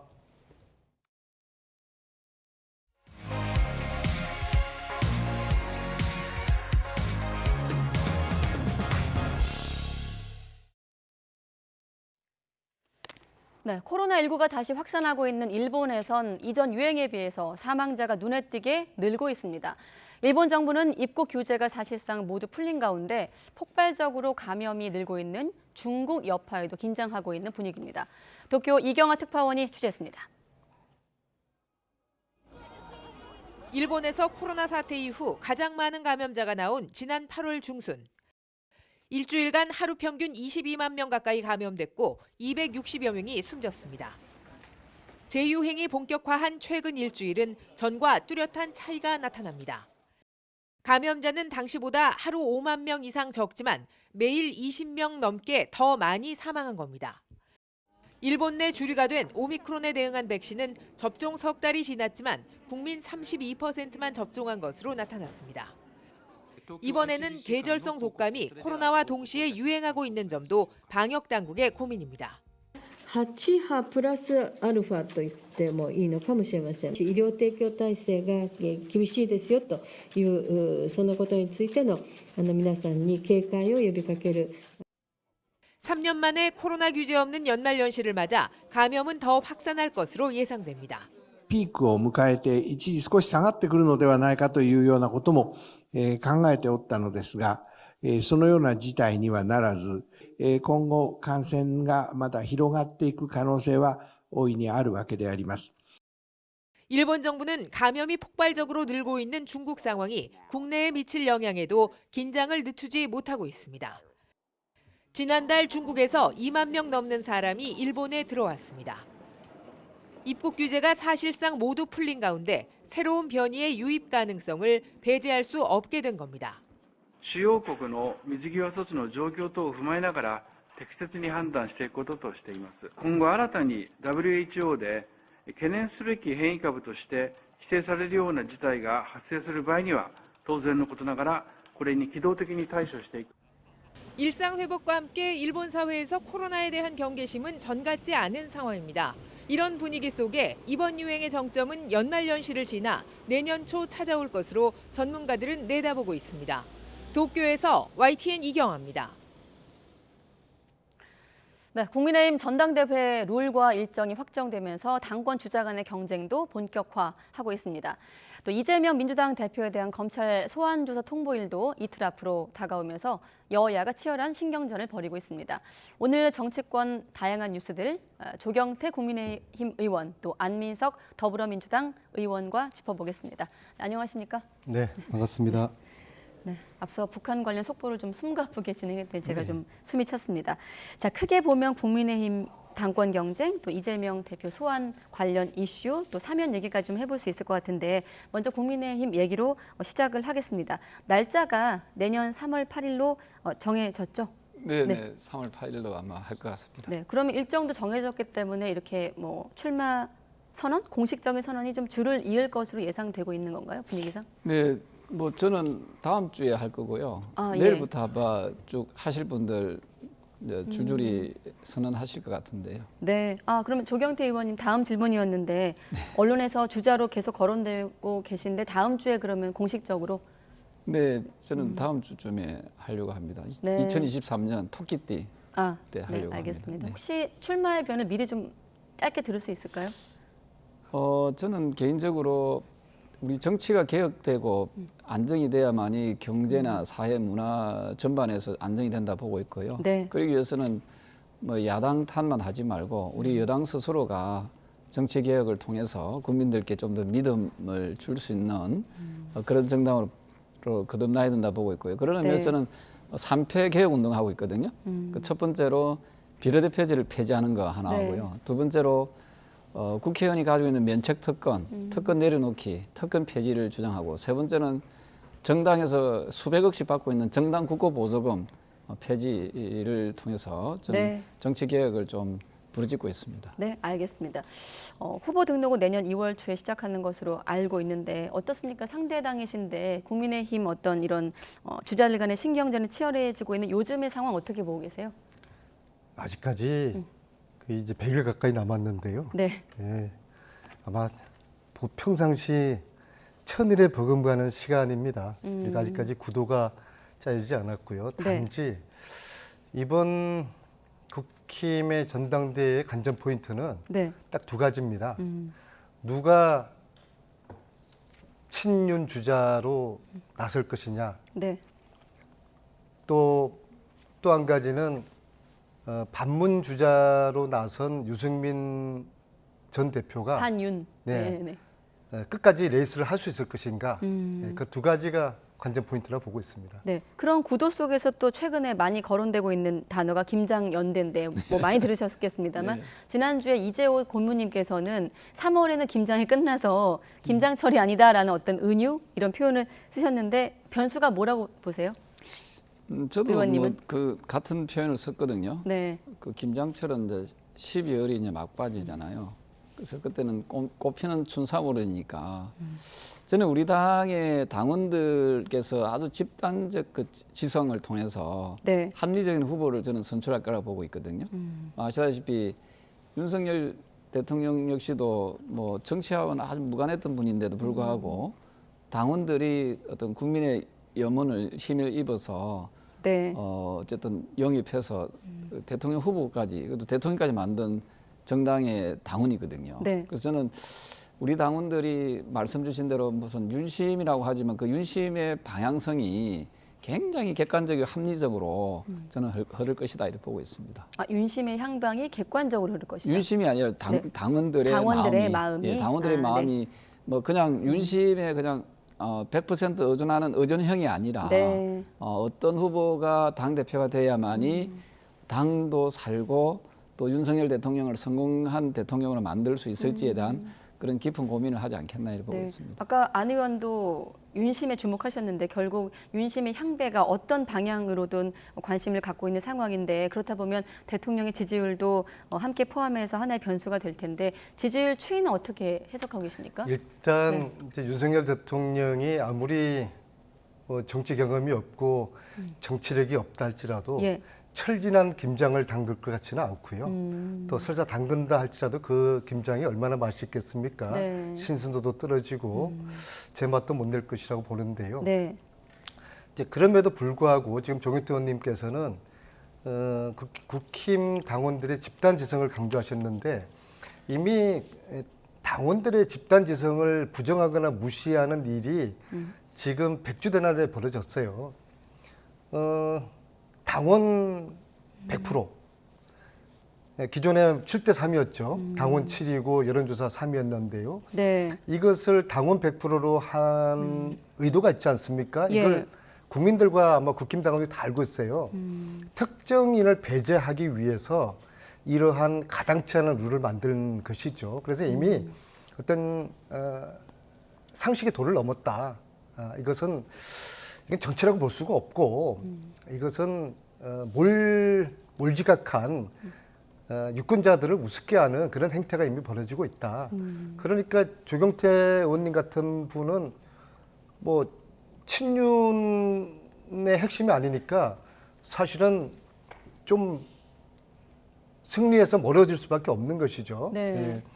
그래서 어떤 자유 경쟁 하에서 치러질 수 있는 그런 국힘의 경선이 되기를 바라겠습니다. 네, 지금 말씀 들어보면 몰지각하다는 표현도 있었고 특정인을 배제하기 위한이라는 표현도 쓰셨는데 오히려 두 분 중에 안 의원님이 좀 이런 룰 확정에 대해서 조금 더 비판적이신 것 같은데 어떻게 들으셨습니까? 저는 그 100% 당원 투표를 8년 전부터 정했거든요. 아마 더불어민주당도 아마 우리 당이 부러울 거예요. 네. 앞으로 그래 갈 겁니다. 왜냐하면 옛날에 그 국민의힘이 파란색을 썼는데 또 좀 더불어민주당 파란색 좀 쓰고 계시잖아요. 그리고 전당원 투표 이거는 전 세계적 흐름입니다. 미국이나 영국이나 프랑스나 독일이나 캐나다나 또 가까운 일본이나 이런 네. 나라들 보면요. 당의 대표는 당원들이 선출하도록 그 외부 여론을 가미시키지 않거든요. 네. 그 우리는 왠지 그냥 무늬만 뭐 국민을 위한다 해가지고 민심을 생각한다 해가지고 20%에서 30%를 반영해 왔는데 네. 그러다 보니까 역선택이라든지 왜곡된 게 좀 많이 있었거든요. 예. 뭐 아시다시피 반의 반장을 뽑는 선거나 뭐 당의 대표를 뽑는 선거나 어떤 의미에서는 상당히 그 구성원들이 뽑도록 하는 것이 그건 네. 일치된다 보거든요. 예를 들어서 대통령을 뽑는데 대한민국 국민이 뽑잖아요. 예. 유엔에서 뭐 여론 20-30% 반영해서 하지 않지 않습니까? 극히 상식적인 얘기입니다. 그리고 일부 주장은 그러면은 공당에서 뭐 민심은 어떻게 대변하냐라고 했을 때 결국은 거기서 가장 큰 걸림돌이 뭐냐면 공천제도거든요. 지금 서로 각자가 당대표 하려는 것은 뭡니까? 공천권을 쥐겠다는 거거든요. 네. 이것을 시민들한테, 국민들한테 내려놓으면 되는 거지요. 그 제가 이번에 정치 공약 중에 하나가 이제 공천권을 당대표가 갖지 말자는 거지요. 이건 네. 아마 더불어민주당도 아마 일부 의원님들이나 구성원들은 저한테 찬성하실 부분인데요. 저는 제가 당대표가 되면은 미국식 그 어떤 선거제도, 즉 공직자 선거에 있어서는 100% 오픈 프라이머리를 통해서 시민들이 유권자인 국민들이 그 해당 공직자 후보를 선출할 수 있도록 그렇게 공정성을 담보한다면은 저는 민주적인 정당으로 거듭날 수 있다 이렇게 보고 있습니다. 당신 100%가 8년 전부터 네, 소식이셨고 네. 세계적인 추세라고 하셨는데 여기에 대한 답변까지 듣고 다음 주제 넘어가겠습니다. 뭐 어제는 틀렸고 오늘은 맞는 거죠. 저렇게 말씀을 하시는 것은 네. 그나마 지금 어떻게 그 친윤의 마음 또 뭐 친윤 측 의원들이나 당원들의 마음을 되지 않겠습니까? 출마하는 마당에. 네. 그러기 위해 가지고는 지금 이렇게 택도 없는 이런 룰 개정에 대한 비판적인 목소리를 낸다는 것은 조경태 의원님 같은 분으로서는 평소에는 합리적이셨지만 네. 지금은 네. 지금은 이 택도 없는 이 결정에 대해서 네. 순응할 수밖에 없는 그런 참 안타까운 처지는 이해하지만요. 그래도 아닌 건 아닌 것이죠. 제가 조금 거론하면요, 윤석열 대통령이나 또는 뭐 그 젊어서 그 정진석 비대위원장이 룰을 정하기 훨씬 전에 네. 저는 이미 그 기자회견을 했었어요. 100% 해야 된다고. 예. 그럼 어찌 보면은 그 친윤계에 있는 분들이나 뭐 대통령 그 가까운 분들이 조경태 말을 수용한 거 아닙니까? 네. 그러면 그분들이 다 어찌 보면 조경태한테 힘 실어주려고 했던 것인지 난 뭐 역설적으로 묻고 싶고요. 네. 제가 이야기하고 싶은 것은 민주정당이라는 것은 아마도 안민석 의원께서도 그렇게 생각할 겁니다. 더불어민주당의 주인은 누굽니까? 라고 물어보면은 아마 이구동성으로 당의 주인은 당원이죠 라고 이야기한단 말이죠. 그럼 당원이 주인인데 그럼 당원들에 맞는 어떤 그 걸맞는 사람을 당대표로 뽑는 건 극히 상식적인 거잖아요. 네. 이 상식적인 주장을 하는 데서 이 자꾸만 음모론을 제기하는 것은 저는 그 자체가 굉장히 비상식적이라고 생각하고요. 네. 그 100일이라는 기간이 앞서 말씀 주신 대로 굉장히 긴 기간이거든요. 이 시간 동안에 서로가 유분리를 떠나서 당원들의 마음을 지지를 얻어낼 수 있도록 노력해야 되지요. 노력하지 않고 얻어내겠다. 단시 윤심에 어떤 기대서 얻어내겠다. 또는 반윤에 기대서 얻어내겠다는 것은 그건 굉장히 비겁한 모습이라 보거든요. 네. 그리고 저는 자신 있습니다. 그리고 100일이라는 그 시간 동안 어떤 당원들과 깊이 소통하면 네. 그도 말씀드린 우리 당의 당원, 국민의힘의 당원들은 더불어민주당이 가지지 못하는 그런 역동성과 또 아주 그 미래지향적인 그런 사고를 하고 있다. 이런 점에서 저는 그 우리 당의 그 당원들의 그 양식을 믿습니다. 네. 한 번 더 발언권 있는데 답변하시겠어요, 아니면? 당권 주자는 나셨으니까 네. 그 소신 가지고 끝까지 레이스 하셔서 네. 선의 경쟁을 펼치셔서 좋은 결과 있기를 바라겠습니다. 네, 알겠습니다. 자, 국민의힘 얘기 먼저 해봤고 민주당 얘기 넘어갈 텐데, 자, 성남FC 의혹 관련해서 이재명 대표 모레 소환 통보를 받고 있는 상황입니다. 자, 민주당 입장에선 꼭 출석하지 않더라도 서면 조사 가능성이 좀 나오고 있는데 지금 어느 정도로 분위기가 읽히고 있나요? 내부에서. 모레 이재명 대표를 당대표, 야당 대표를 이제 검찰에 소환 요구를 하지 않았습니까? 예. 이것은 대단히 적절치 못한 것입니다. 대개는 우리 국회의원들을 검찰이 소환할 경우에도요, 네. 그 일정을 맞춥니다.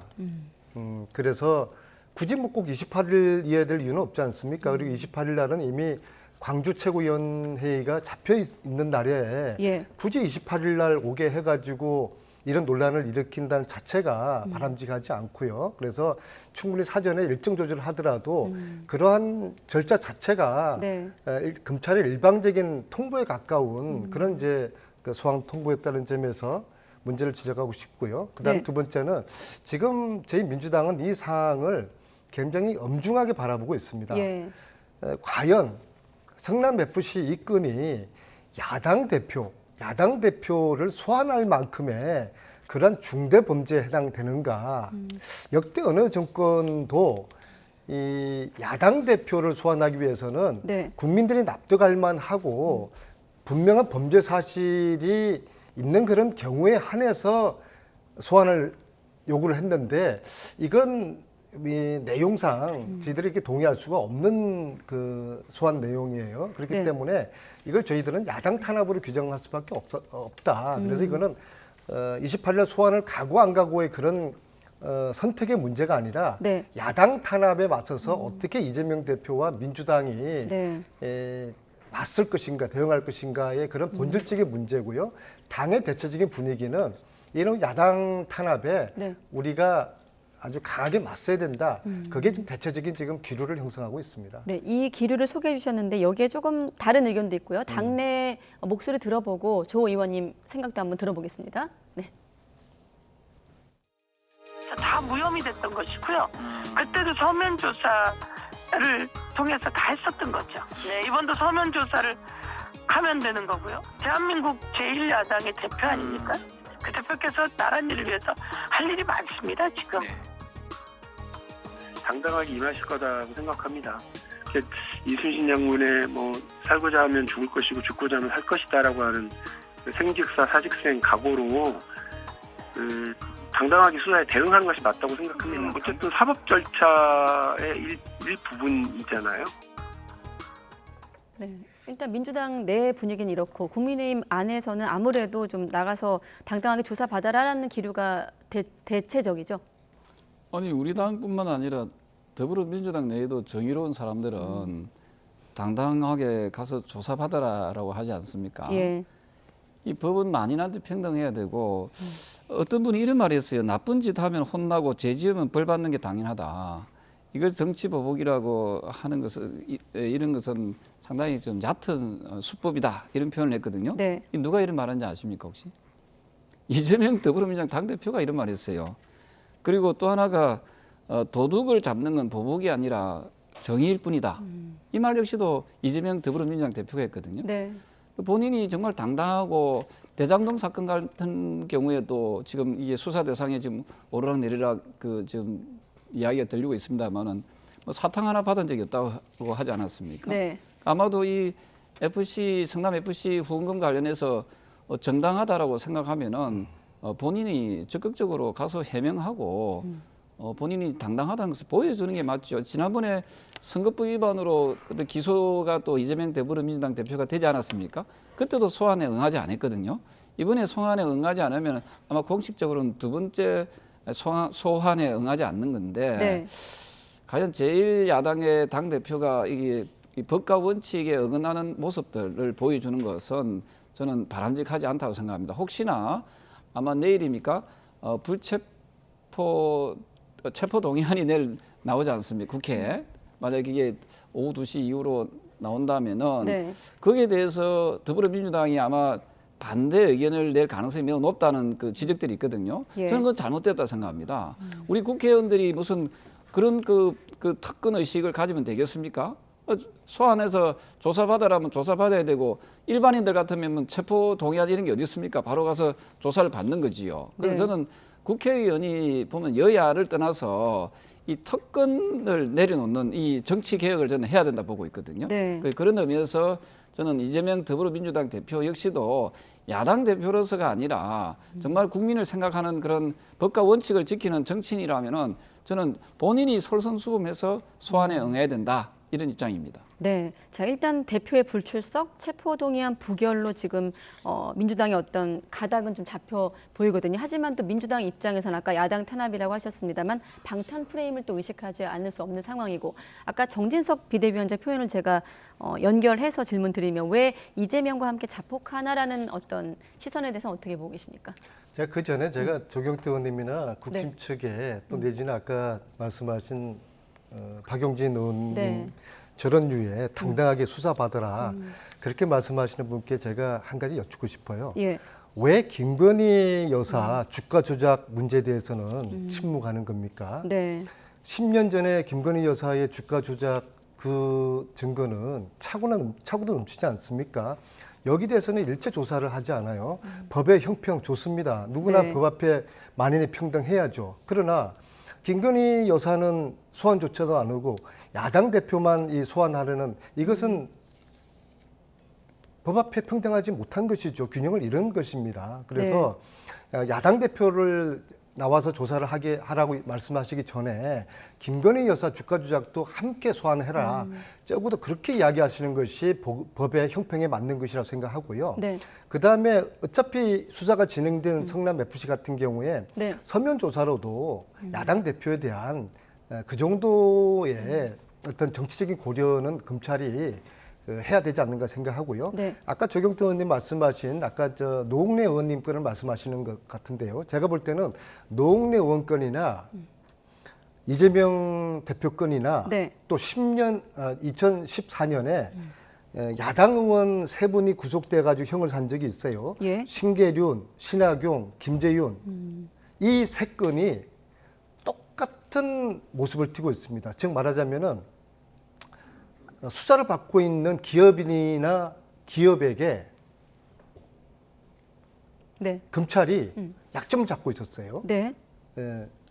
지금도 이재명 대표는 대선 전에는 아마 기업들이 이거 우리가 자발적으로 낸 것이다. 네.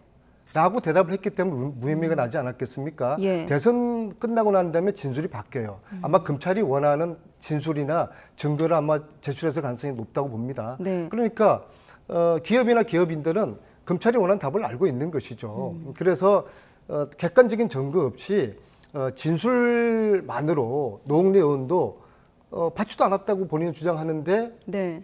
받았다는 사람 진술만 가지고 지금 체포 동의안을 국회에 폭탄을 지금 던진 거 아니겠습니까? 네. 이런 사항에 대해 가지고 야당 대표의 소환권, 그다음에 노웅래 의원의 체포 동의안 이런 건에 대해 가지고 저희들이 순순히 응해줄 수가 없다. 지금은 강하게 맞서야 될 야당 탄압의 그런 국면이다. 그렇게 보고 그러니까 있습니다. 일단 서면 조사로 충분하다라고 네. 보시는 거고요. 네. 이재명 대표 건에 대해서는 네. 지금 노웅래 의원 건하고 맞물리면서 좀 복잡해 보이긴 하는데 개별로 대응을 하는 건가요, 민주당에서? 저는 연동돼 있다고 봅니다. 저희 민주당 입장에서 노웅래 의원 건도 본인이 상당하게 억울하다고 말씀하시고 본인이 받은 적이 없다고 하는데 노웅래는 부결시키고 동의해주고 네. 이재명 대표는 부결시킨다고 그러면은 일치하지가 않는 것이죠. 어차피 네. 두 건 모두 야당 탄압의 그런 측면에서 저희들은 보고 있습니다. 그렇다고 그러면은 저희들은 단호히 맞서는 것이 답일 수밖에 없는 것이죠. 답변 속에 여러 가지 얘기가 있어갖고 일단 그 조금 전에 김건희 여사 관련한 얘기를 꺼내 드셨거든요. 이를테면 이제 뭐 김건희 여사 관련 사건을 성역화하고 있다. 특검이 필요하다는 게 야당의 입장인데 여기에 대한 또 답변 듣겠습니다. 말도 안 되는 이야기죠. 네. 김건희 여사에 대한 도이치모터스 주가 조작 사건은 이미 문재인 정권 때 이미 그 내용이 불거져 가지고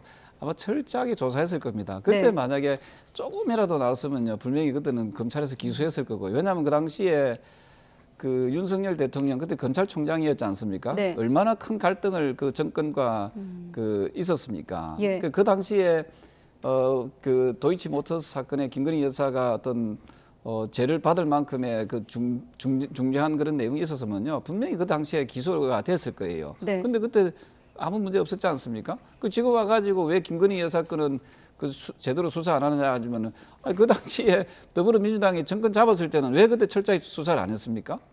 이 부분을 가지고 자꾸 물타기를 하는데요. 그리고 저는 이재명 더불어민주당 대표가 상당히 이 뻔뻔하고 참 어찌 보면은 좀 정치를 좀 추잡게 하는 분 같아요. 그렇게 정치하면 안 되지요. 본인이 국민들한테는 사탕 하나 받은 적이 없다고 하면서 왜 당당하거나 떳떳하지 않습니까? 과거에 야당에서 박근혜 대통령에 대해서 어떻게 했었습니까? 네. 문재인 전 대통령은요, 그 당시에 박근혜 현 대통령한테 강제 수사를 통해서라도 검찰 수사에 임하도록 해야 된다. 그렇게 이야기했습니다.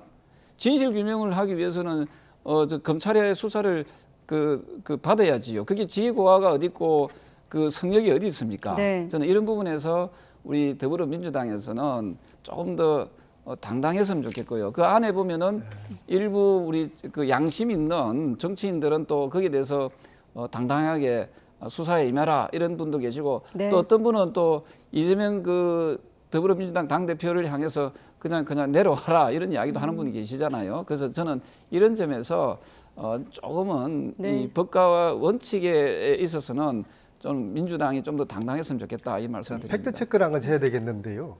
지금 이제 김건희 여사를 왜 문재인 정권 때 다 밝혀진 건데, 다 설진한 건데 이걸 가지고 새삼하느냐 하는데 그 사실이 틀립니다.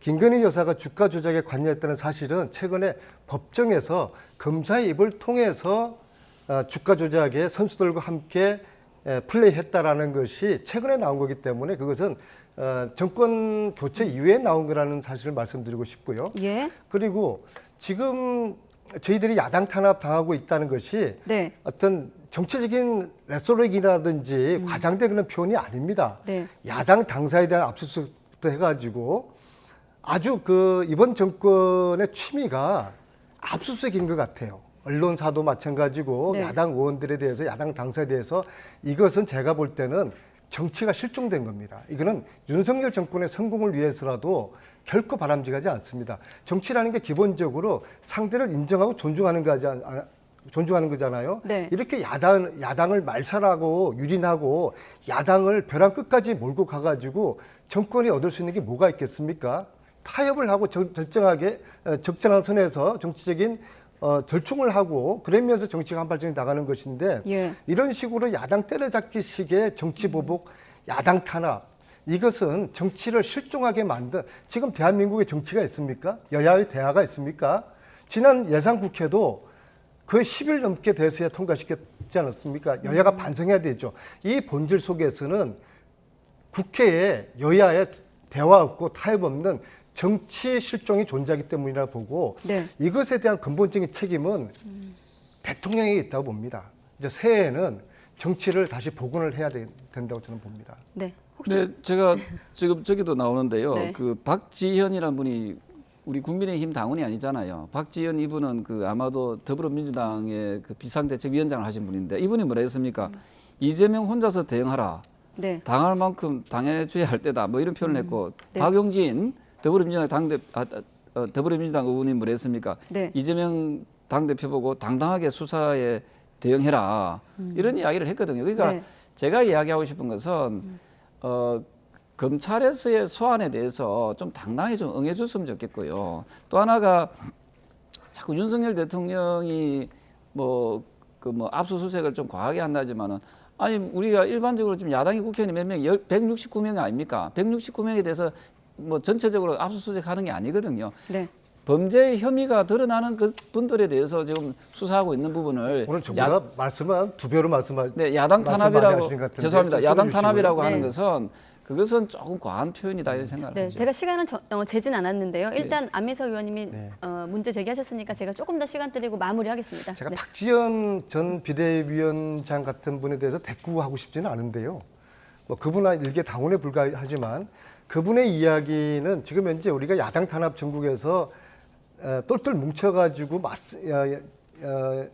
정권과 맞서야 될 이 시점에 네. 이제 내부 총질을 하는 그런 목소리에 대해서 어떤 보수 언론이나 심지어 국힘이 그분의 이야기에 정당성 실어주는 말씀하니까 그분은 신나가지고 자꾸 그런 말씀하시는 것 같은데요.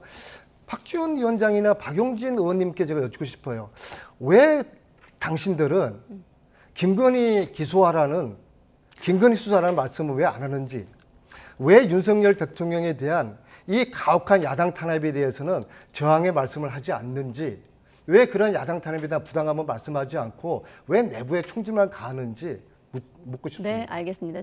저희 뉴스큐 시간에 두 분을 오랜만에 모셔가지고 제가 일단 자유롭게 시간을 좀 드렸는데 두 분의 아무래도 좀 소환 통보일이 이틀 앞으로 다가온 만큼 이 부분에 대한 좀 논쟁이 치열했습니다. 여기까지 듣고 마무리하겠습니다. 조경태 의원 또 안민석 의원 두 분과 함께했습니다. 고맙습니다. 네, 고맙습니다.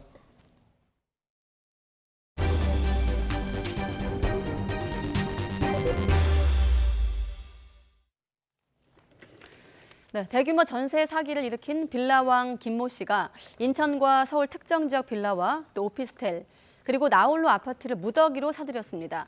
이 지역에선 크고 작은 전세 사기가 끊이질 않고 있는데 어떤 이유인 건지 강민경 기자가 취재했습니다. 인천 토박이인 22살 A씨. 발품 팔아 구한 첫 전셋집은 계약한 지 일주일도 안 돼 빌라왕 김모 씨가 세운 법인의 먹잇감이 됐습니다. 현재는 금융거래에 제한이 걸린 상황입니다. 법인일 경우에는 더 이상 대출 연장도 불가능하다고 해서 지금 대출 연체된 상황이고요. 신용카드도 지금 다 막혀 있는 상황이고. 빌라왕 김 씨는 부동산 상승기였던 올해 초까지 수도권 빌라 밀집 지역을 집중적으로 공략했습니다. 그중에서도 특히 이곳 인천 미추홀구와 서울 강서구 화곡동 일대를 주로 노렸습니다. 두 지역은 이전부터 전세 사기 피해가 많았던 곳입니다. 인천 지역에 사기를 당했다고 저한테 계속 연락이 오더라고요. 지금 그 사람들만 해도 한 대여섯 명 정도 되고.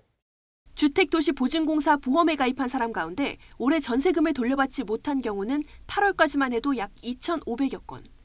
이 중 서울 화곡동이 300건을 넘겨 가장 많았고 인천 미추홀구에 있는 주안동은 4번째로 많았습니다. 이유가 뭘까? 수도권인 점을 고려하면 입지 조건에 비해 집값이 싸기 때문입니다. 화곡이나 인천 지역 같은 경우에는 그 거주하는 여건에 비해서 그 주택가격이 좀 저렴하게 형성되어 있다 보니까. 특히 김포공항 근처인 서울 화곡동은 고도 제한으로 높은 아파트를 짓기 어려워 자연스럽게 빌라 밀집 구역이 됐습니다. 언덕과 구시가지가 많고 산단이 몰린 인천에는 다세대 주택과 나홀로 아파트가 모여 있습니다. 여기에 최근 집값이 치솟으며 입지 좋은 빌라를 찾는 사회 초년생들이 많아졌고 덩달아 갭 투자를 노리는 임대사업자들도 늘어났습니다. 이들이 주로 인천과 강서구를 노려 피해자들이 속출한 겁니다. 센터 피해 접수 상담하는 많은 부분이 청년이나 신혼부부가 많이 확인되고 있고요. 결국 큰 피해를 본 건 해당 지역에 뿌리를 내리고 성실히 살아보려던 시민들입니다. 인천은 솔직히 저는 좋거든요. 이렇게 집 문제만 터지지 않았었다면. 법망을 피해가며 부동산 시장을 교란시킨 전세 사기를 엄벌해야 하는 이유입니다. YTN 강민경입니다. 빌라와 오피스텔 1,139채를 사들여 보증금을 내주지 않고 숨진 빌라왕 김모 씨가 등록 임대사업자로서 임대보증금 보증보험에 가입한 주택은 44채에 불과한 것으로 나타났습니다. 주택도시보증공사는 올해 11월 말 기준 김 씨가 임대인으로 가입한 임대보증금 보증보험은 모두 44건이라고 밝혔습니다. 김 씨는 자신이 등록 임대사업자이기 때문에 보증보험에 의무 가입한다고 세입자들을 안심시키고는 가입하지 않은 것으로 나타났습니다. 지난 1월에 부산으로 향하던 KTX 열차가 충북 영동터널 부근에서 탈선하는 사고가 난 지 약 1년 만에 공식적인 사고 원인이 확인됐습니다. 바퀴가 파손된 상태로 열차가 운행되면서 탈선 사고로 이어진 건데요. 조기에 내부 결함을 발견할 수 있도록 검사 방식 개선이 필요하다는 지적이 제기됐습니다. 윤혜리 기자의 보도입니다.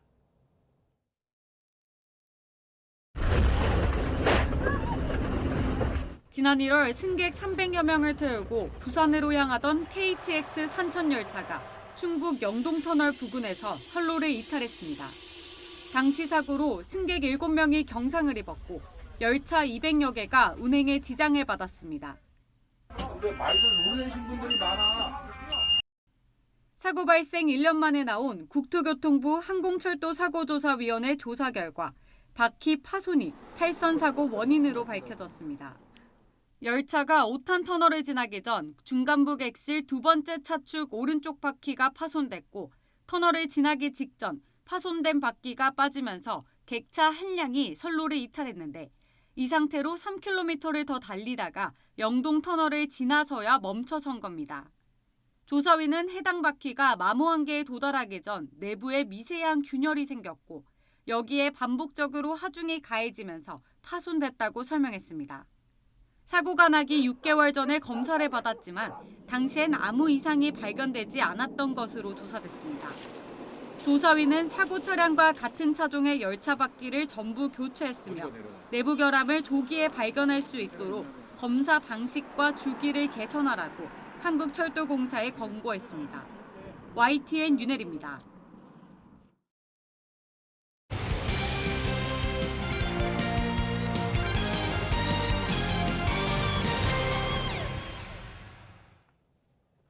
한국 축구를 월드컵 16강으로 이끈 파울로 벤투 전 대표팀 감독과 주장 손흥민이 국제축구역사통계연맹 선정 올해의 최우수 감독과 선수 후보로 이름을 올렸습니다. 벤투 감독은 역사통계연맹이 홈페이지에 발표한 국가대표팀 최우수 감독 후보 20명에 포함됐고 손흥민도 앞서 아시아 선수로는 유일하게 최우수 선수 후보 20명의 이름을 올렸습니다. 대표팀 수문장 김승규도 최우수 골키퍼 부문 후보로 꼽힌 가운데 수상자는 내년 1월 발표됩니다. 양강구도를 형성했던 여자 배구 판도에 인삼공사와 GS칼텍스가 도전장을 던졌습니다. 나란히 선두권 팀을 잡아내면서 순위 싸움의 새로운 변수가 되고 있습니다. 서봉국 기자가 보도합니다. 인삼공사가 현대건설의 무적 행진에 급제동을 거는 순간입니다. 경기를 끝내는 팀 KGC 인삼공사 무적계 현대건설에게 시즌 첫 패배를 안깁니다. 소영 선배 이소영이 공수에서 활약하면서 현대건설의 올 시즌 16게임 만에 첫 패배를 안겼습니다. 그냥 제가 다 잡는다고 생각하고 코트에서 그 선수마다 그런 폼들이 보일 때도 있어서 그렇게 하다 보니까 좀 잡을 수 있던 것 같습니다. 앞서 지난 20일에는 강소희가 부상에서 돌아온 GS칼텍스가 붙박이 2위 흥국생명을 풀세트 접전 끝에 격침했습니다. 각각 4위와 5위, 선두권 두 팀에 승점 20점 가까이 뒤졌지만 두 팀의 선전은 고무적입니다. 지난주 나란히 2승씩을 챙기면서 3위 도로공사가 가시권에 들어왔고 늘 힘들었던 상위팀을 잡아내면서 자신감도 덤으로 충전했기 때문입니다. 몸 하나 팀원들한테 좀 미안한 마음이 컸기 때문에 이제 남은 경기에 남들보다 더 배로 열심히 움직이고 제가 해결하고자 하는 그런 마음이었습니다. 외국인 선수 득점 최상위권인 엘리자벳과 모마를 보유했지만 시즌 초 부상 변수 등에 시달렸던 인삼공사와 GS. 주축 국내 선수가 이들 에이스들의 부담을 덜면서 공격 분산, 수비 안정을 가져온 가운데 현대, 흥국이 멀찌감치 앞서가던 시즌 판도에도 변화의 조짐을 불러오고 있습니다. YTN 서봉국입니다. 대한체육회가 지난 2월 스포츠기본법 시행에 맞춰 출범한 국가스포츠정책위원회 구성을 놓고 정부 운영 방침에 비판 목소리를 높였습니다. 이기흥 회장은 제16차 대한체육회 이사회에서 국가스포츠정책위 구성에 민간 참여를 지금보다 더 늘려야 한다며 민과 관이 5대5로 배분돼 있지 않은 현 위원회 구성에 심각한 문제의식을 느낀다고 밝혔습니다. 네, 혹한과 폭설을 동반한 겨울 폭풍이 미국 전역을 덮친 가운데 나이아가라 폭포 관광길에 나섰던 한국인들이 미국인 부부 도움으로 위기를 모면했다고 뉴욕타임스가 보도했습니다. 이번 눈 폭풍으로 인한 미국 전역의 사망자는 30명을 넘어섰습니다. 김원배 기자가 보도합니다.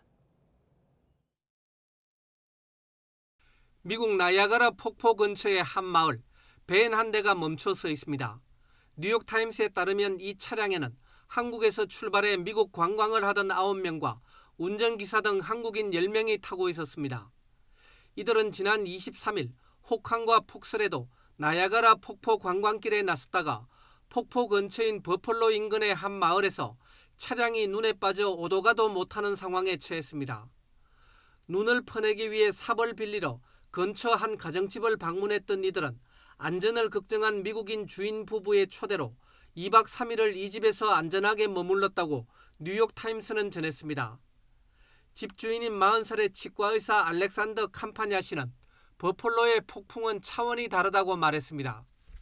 한국인 관광객들은 제육볶음과 닭볶음탕 등을 만들어 먹었으며 캄파냐 씨는 한식 팬이 됐다고 뉴욕타임스는 전했습니다. 한국인 관광객들이 머문 버펄로에는 최대 110cm의 눈이 내렸고 사망자가 9명이 추가 확인됐다고 미국 언론들이 전했습니다. 이에 따라 버펄로가 포함된 뉴욕주 1위 카운티의 사망자는 모두 12명이 됐습니다. 이 가운데 최소 3명은 폭설로 응급요원들의 발이 묶이는 바람에 치료를 받지 못해 숨졌습니다. The driving ban is still in effect. It may look great where you are, but I know there's a lot of people who are realizing that they're not going anywhere because of the conditions and basically 48 hours of straight snow. 이번 겨울 폭풍으로 현재까지 미국 전역의 사망자는 30명을 넘어섰습니다. YTN 김원배입니다. 중국이 성탄절인 어제 타이완 해역에서 올해 최대 규모의 무력 시위를 펼쳤습니다. 중국군 동부전군은 공식 SNS 계정을 통해 타이완 주변에서 다양한 병종을 조직해 연합 타격 훈련을 벌였다며 작전 영상을 공개했습니다. 이어 이번 훈련은 미국과 타이완의 결탁, 도발 격상에 대한 단호한 대응이라며 타이완의 무기 수출 지원 방안 등을 담은 미국의 국방수권법 통과에 대한 경고라는 점을 시사했습니다. 타이완 국방부는 어제 오전 6시부터 24시간 동안 중국 군용기 71대와 군함 7척이 타이완에 접근해 왔다며 올해 들어 가장 많은 숫자라고 전했습니다. 네, 러시아 남부 사라토프주 엥겔스에 있는 공군 비행장이 26일 새벽 드론 공격을 받아 병사 3명이 사망했다고 타스 통신 등이 보도했습니다. 통신들의 보도를 보면 러시아 국방부는 26일 모스크바 시간으로 오전 1시 35분쯤 사라토프주 엥겔스 공군기지 접근하던 우크라이나 무인 항공기가 저고도에서 격추됐다고 밝혔습니다. 미 국방부는 그 과정에서 드론 잔해가 추락을 해 비행장에 있던 러시아 기술 담당 군인 3명이 치명상을 입었다면서 군장비 피해는 없었다고 밝혔습니다. 앞서 로이터 통신은 로만 부사르긴 사라토프 주지사의 텔레그램을 인용해 공군 비행장에 2차례 폭발음이 발생했다고 밝혔습니다. 한일 외교당국이 오늘 오전 도쿄에서 강제동원 배상 문제를 논의하는 국장급 협의를 열었습니다. 서민정 외교부 아시아태평양 국장은 일본 외무성을 방문해 후나코시 다케이로 아시아 대양주 국장과 강제동원 해법 등을 논의했습니다. 이번 협의는 지난달 24일 도쿄에서 열린 뒤 한 달여 만에 다시 열린 것입니다. 외교부 당국자는 협의 후 기자간담회에서 일본 측의 사과와 기여라는 성의 있는 호응 조치에 대해 집중적으로 논의했다며 아직 협의가 완료되지 않아 어느 정도가 될지는 말할 수 없는 상황이라고 설명했습니다. 이어 정부가 내놓은 해결 방안이 피고 기업의 직접 배상과 사죄를 원해온 피해자 측의 기본 입장에서 볼 때는 부족할 수 있을 것이라며 정부 방안을 발표한 다음 피해자들에게 설명하고 이해와 동의를 구할 것이라고 밝혔습니다. 자, 이번엔 국회로 바로 가보겠습니다. 현장에서 속보가 들려오는데요. 이재명 대표가 발표를 할 예정입니다. 네, 준비가 되면 바로 들어보도록 하겠습니다. 네, 지금 자, 성남 FC 후원금 의혹과 관련해서 앞서 여러 번 언급해드린 대로 검찰이 이재명 대표한테 모레 소환 조사를 받으라고 통보한 상황이었죠. 예. 네, 언론인 여러분, 이 찬 바닥에서 너무 고생하십니다. 이미 잘 아시는 것처럼 무혐의로 종결됐던 사건입니다. 검찰의 행태가 도저히 납득하기 어렵지만 당당하게 임하도록 하겠습니다. 조사의 일시 방식 등에 대해서는 변호인을 통해서 협의해서 결정하도록 하겠습니다. 네, 고맙습니다.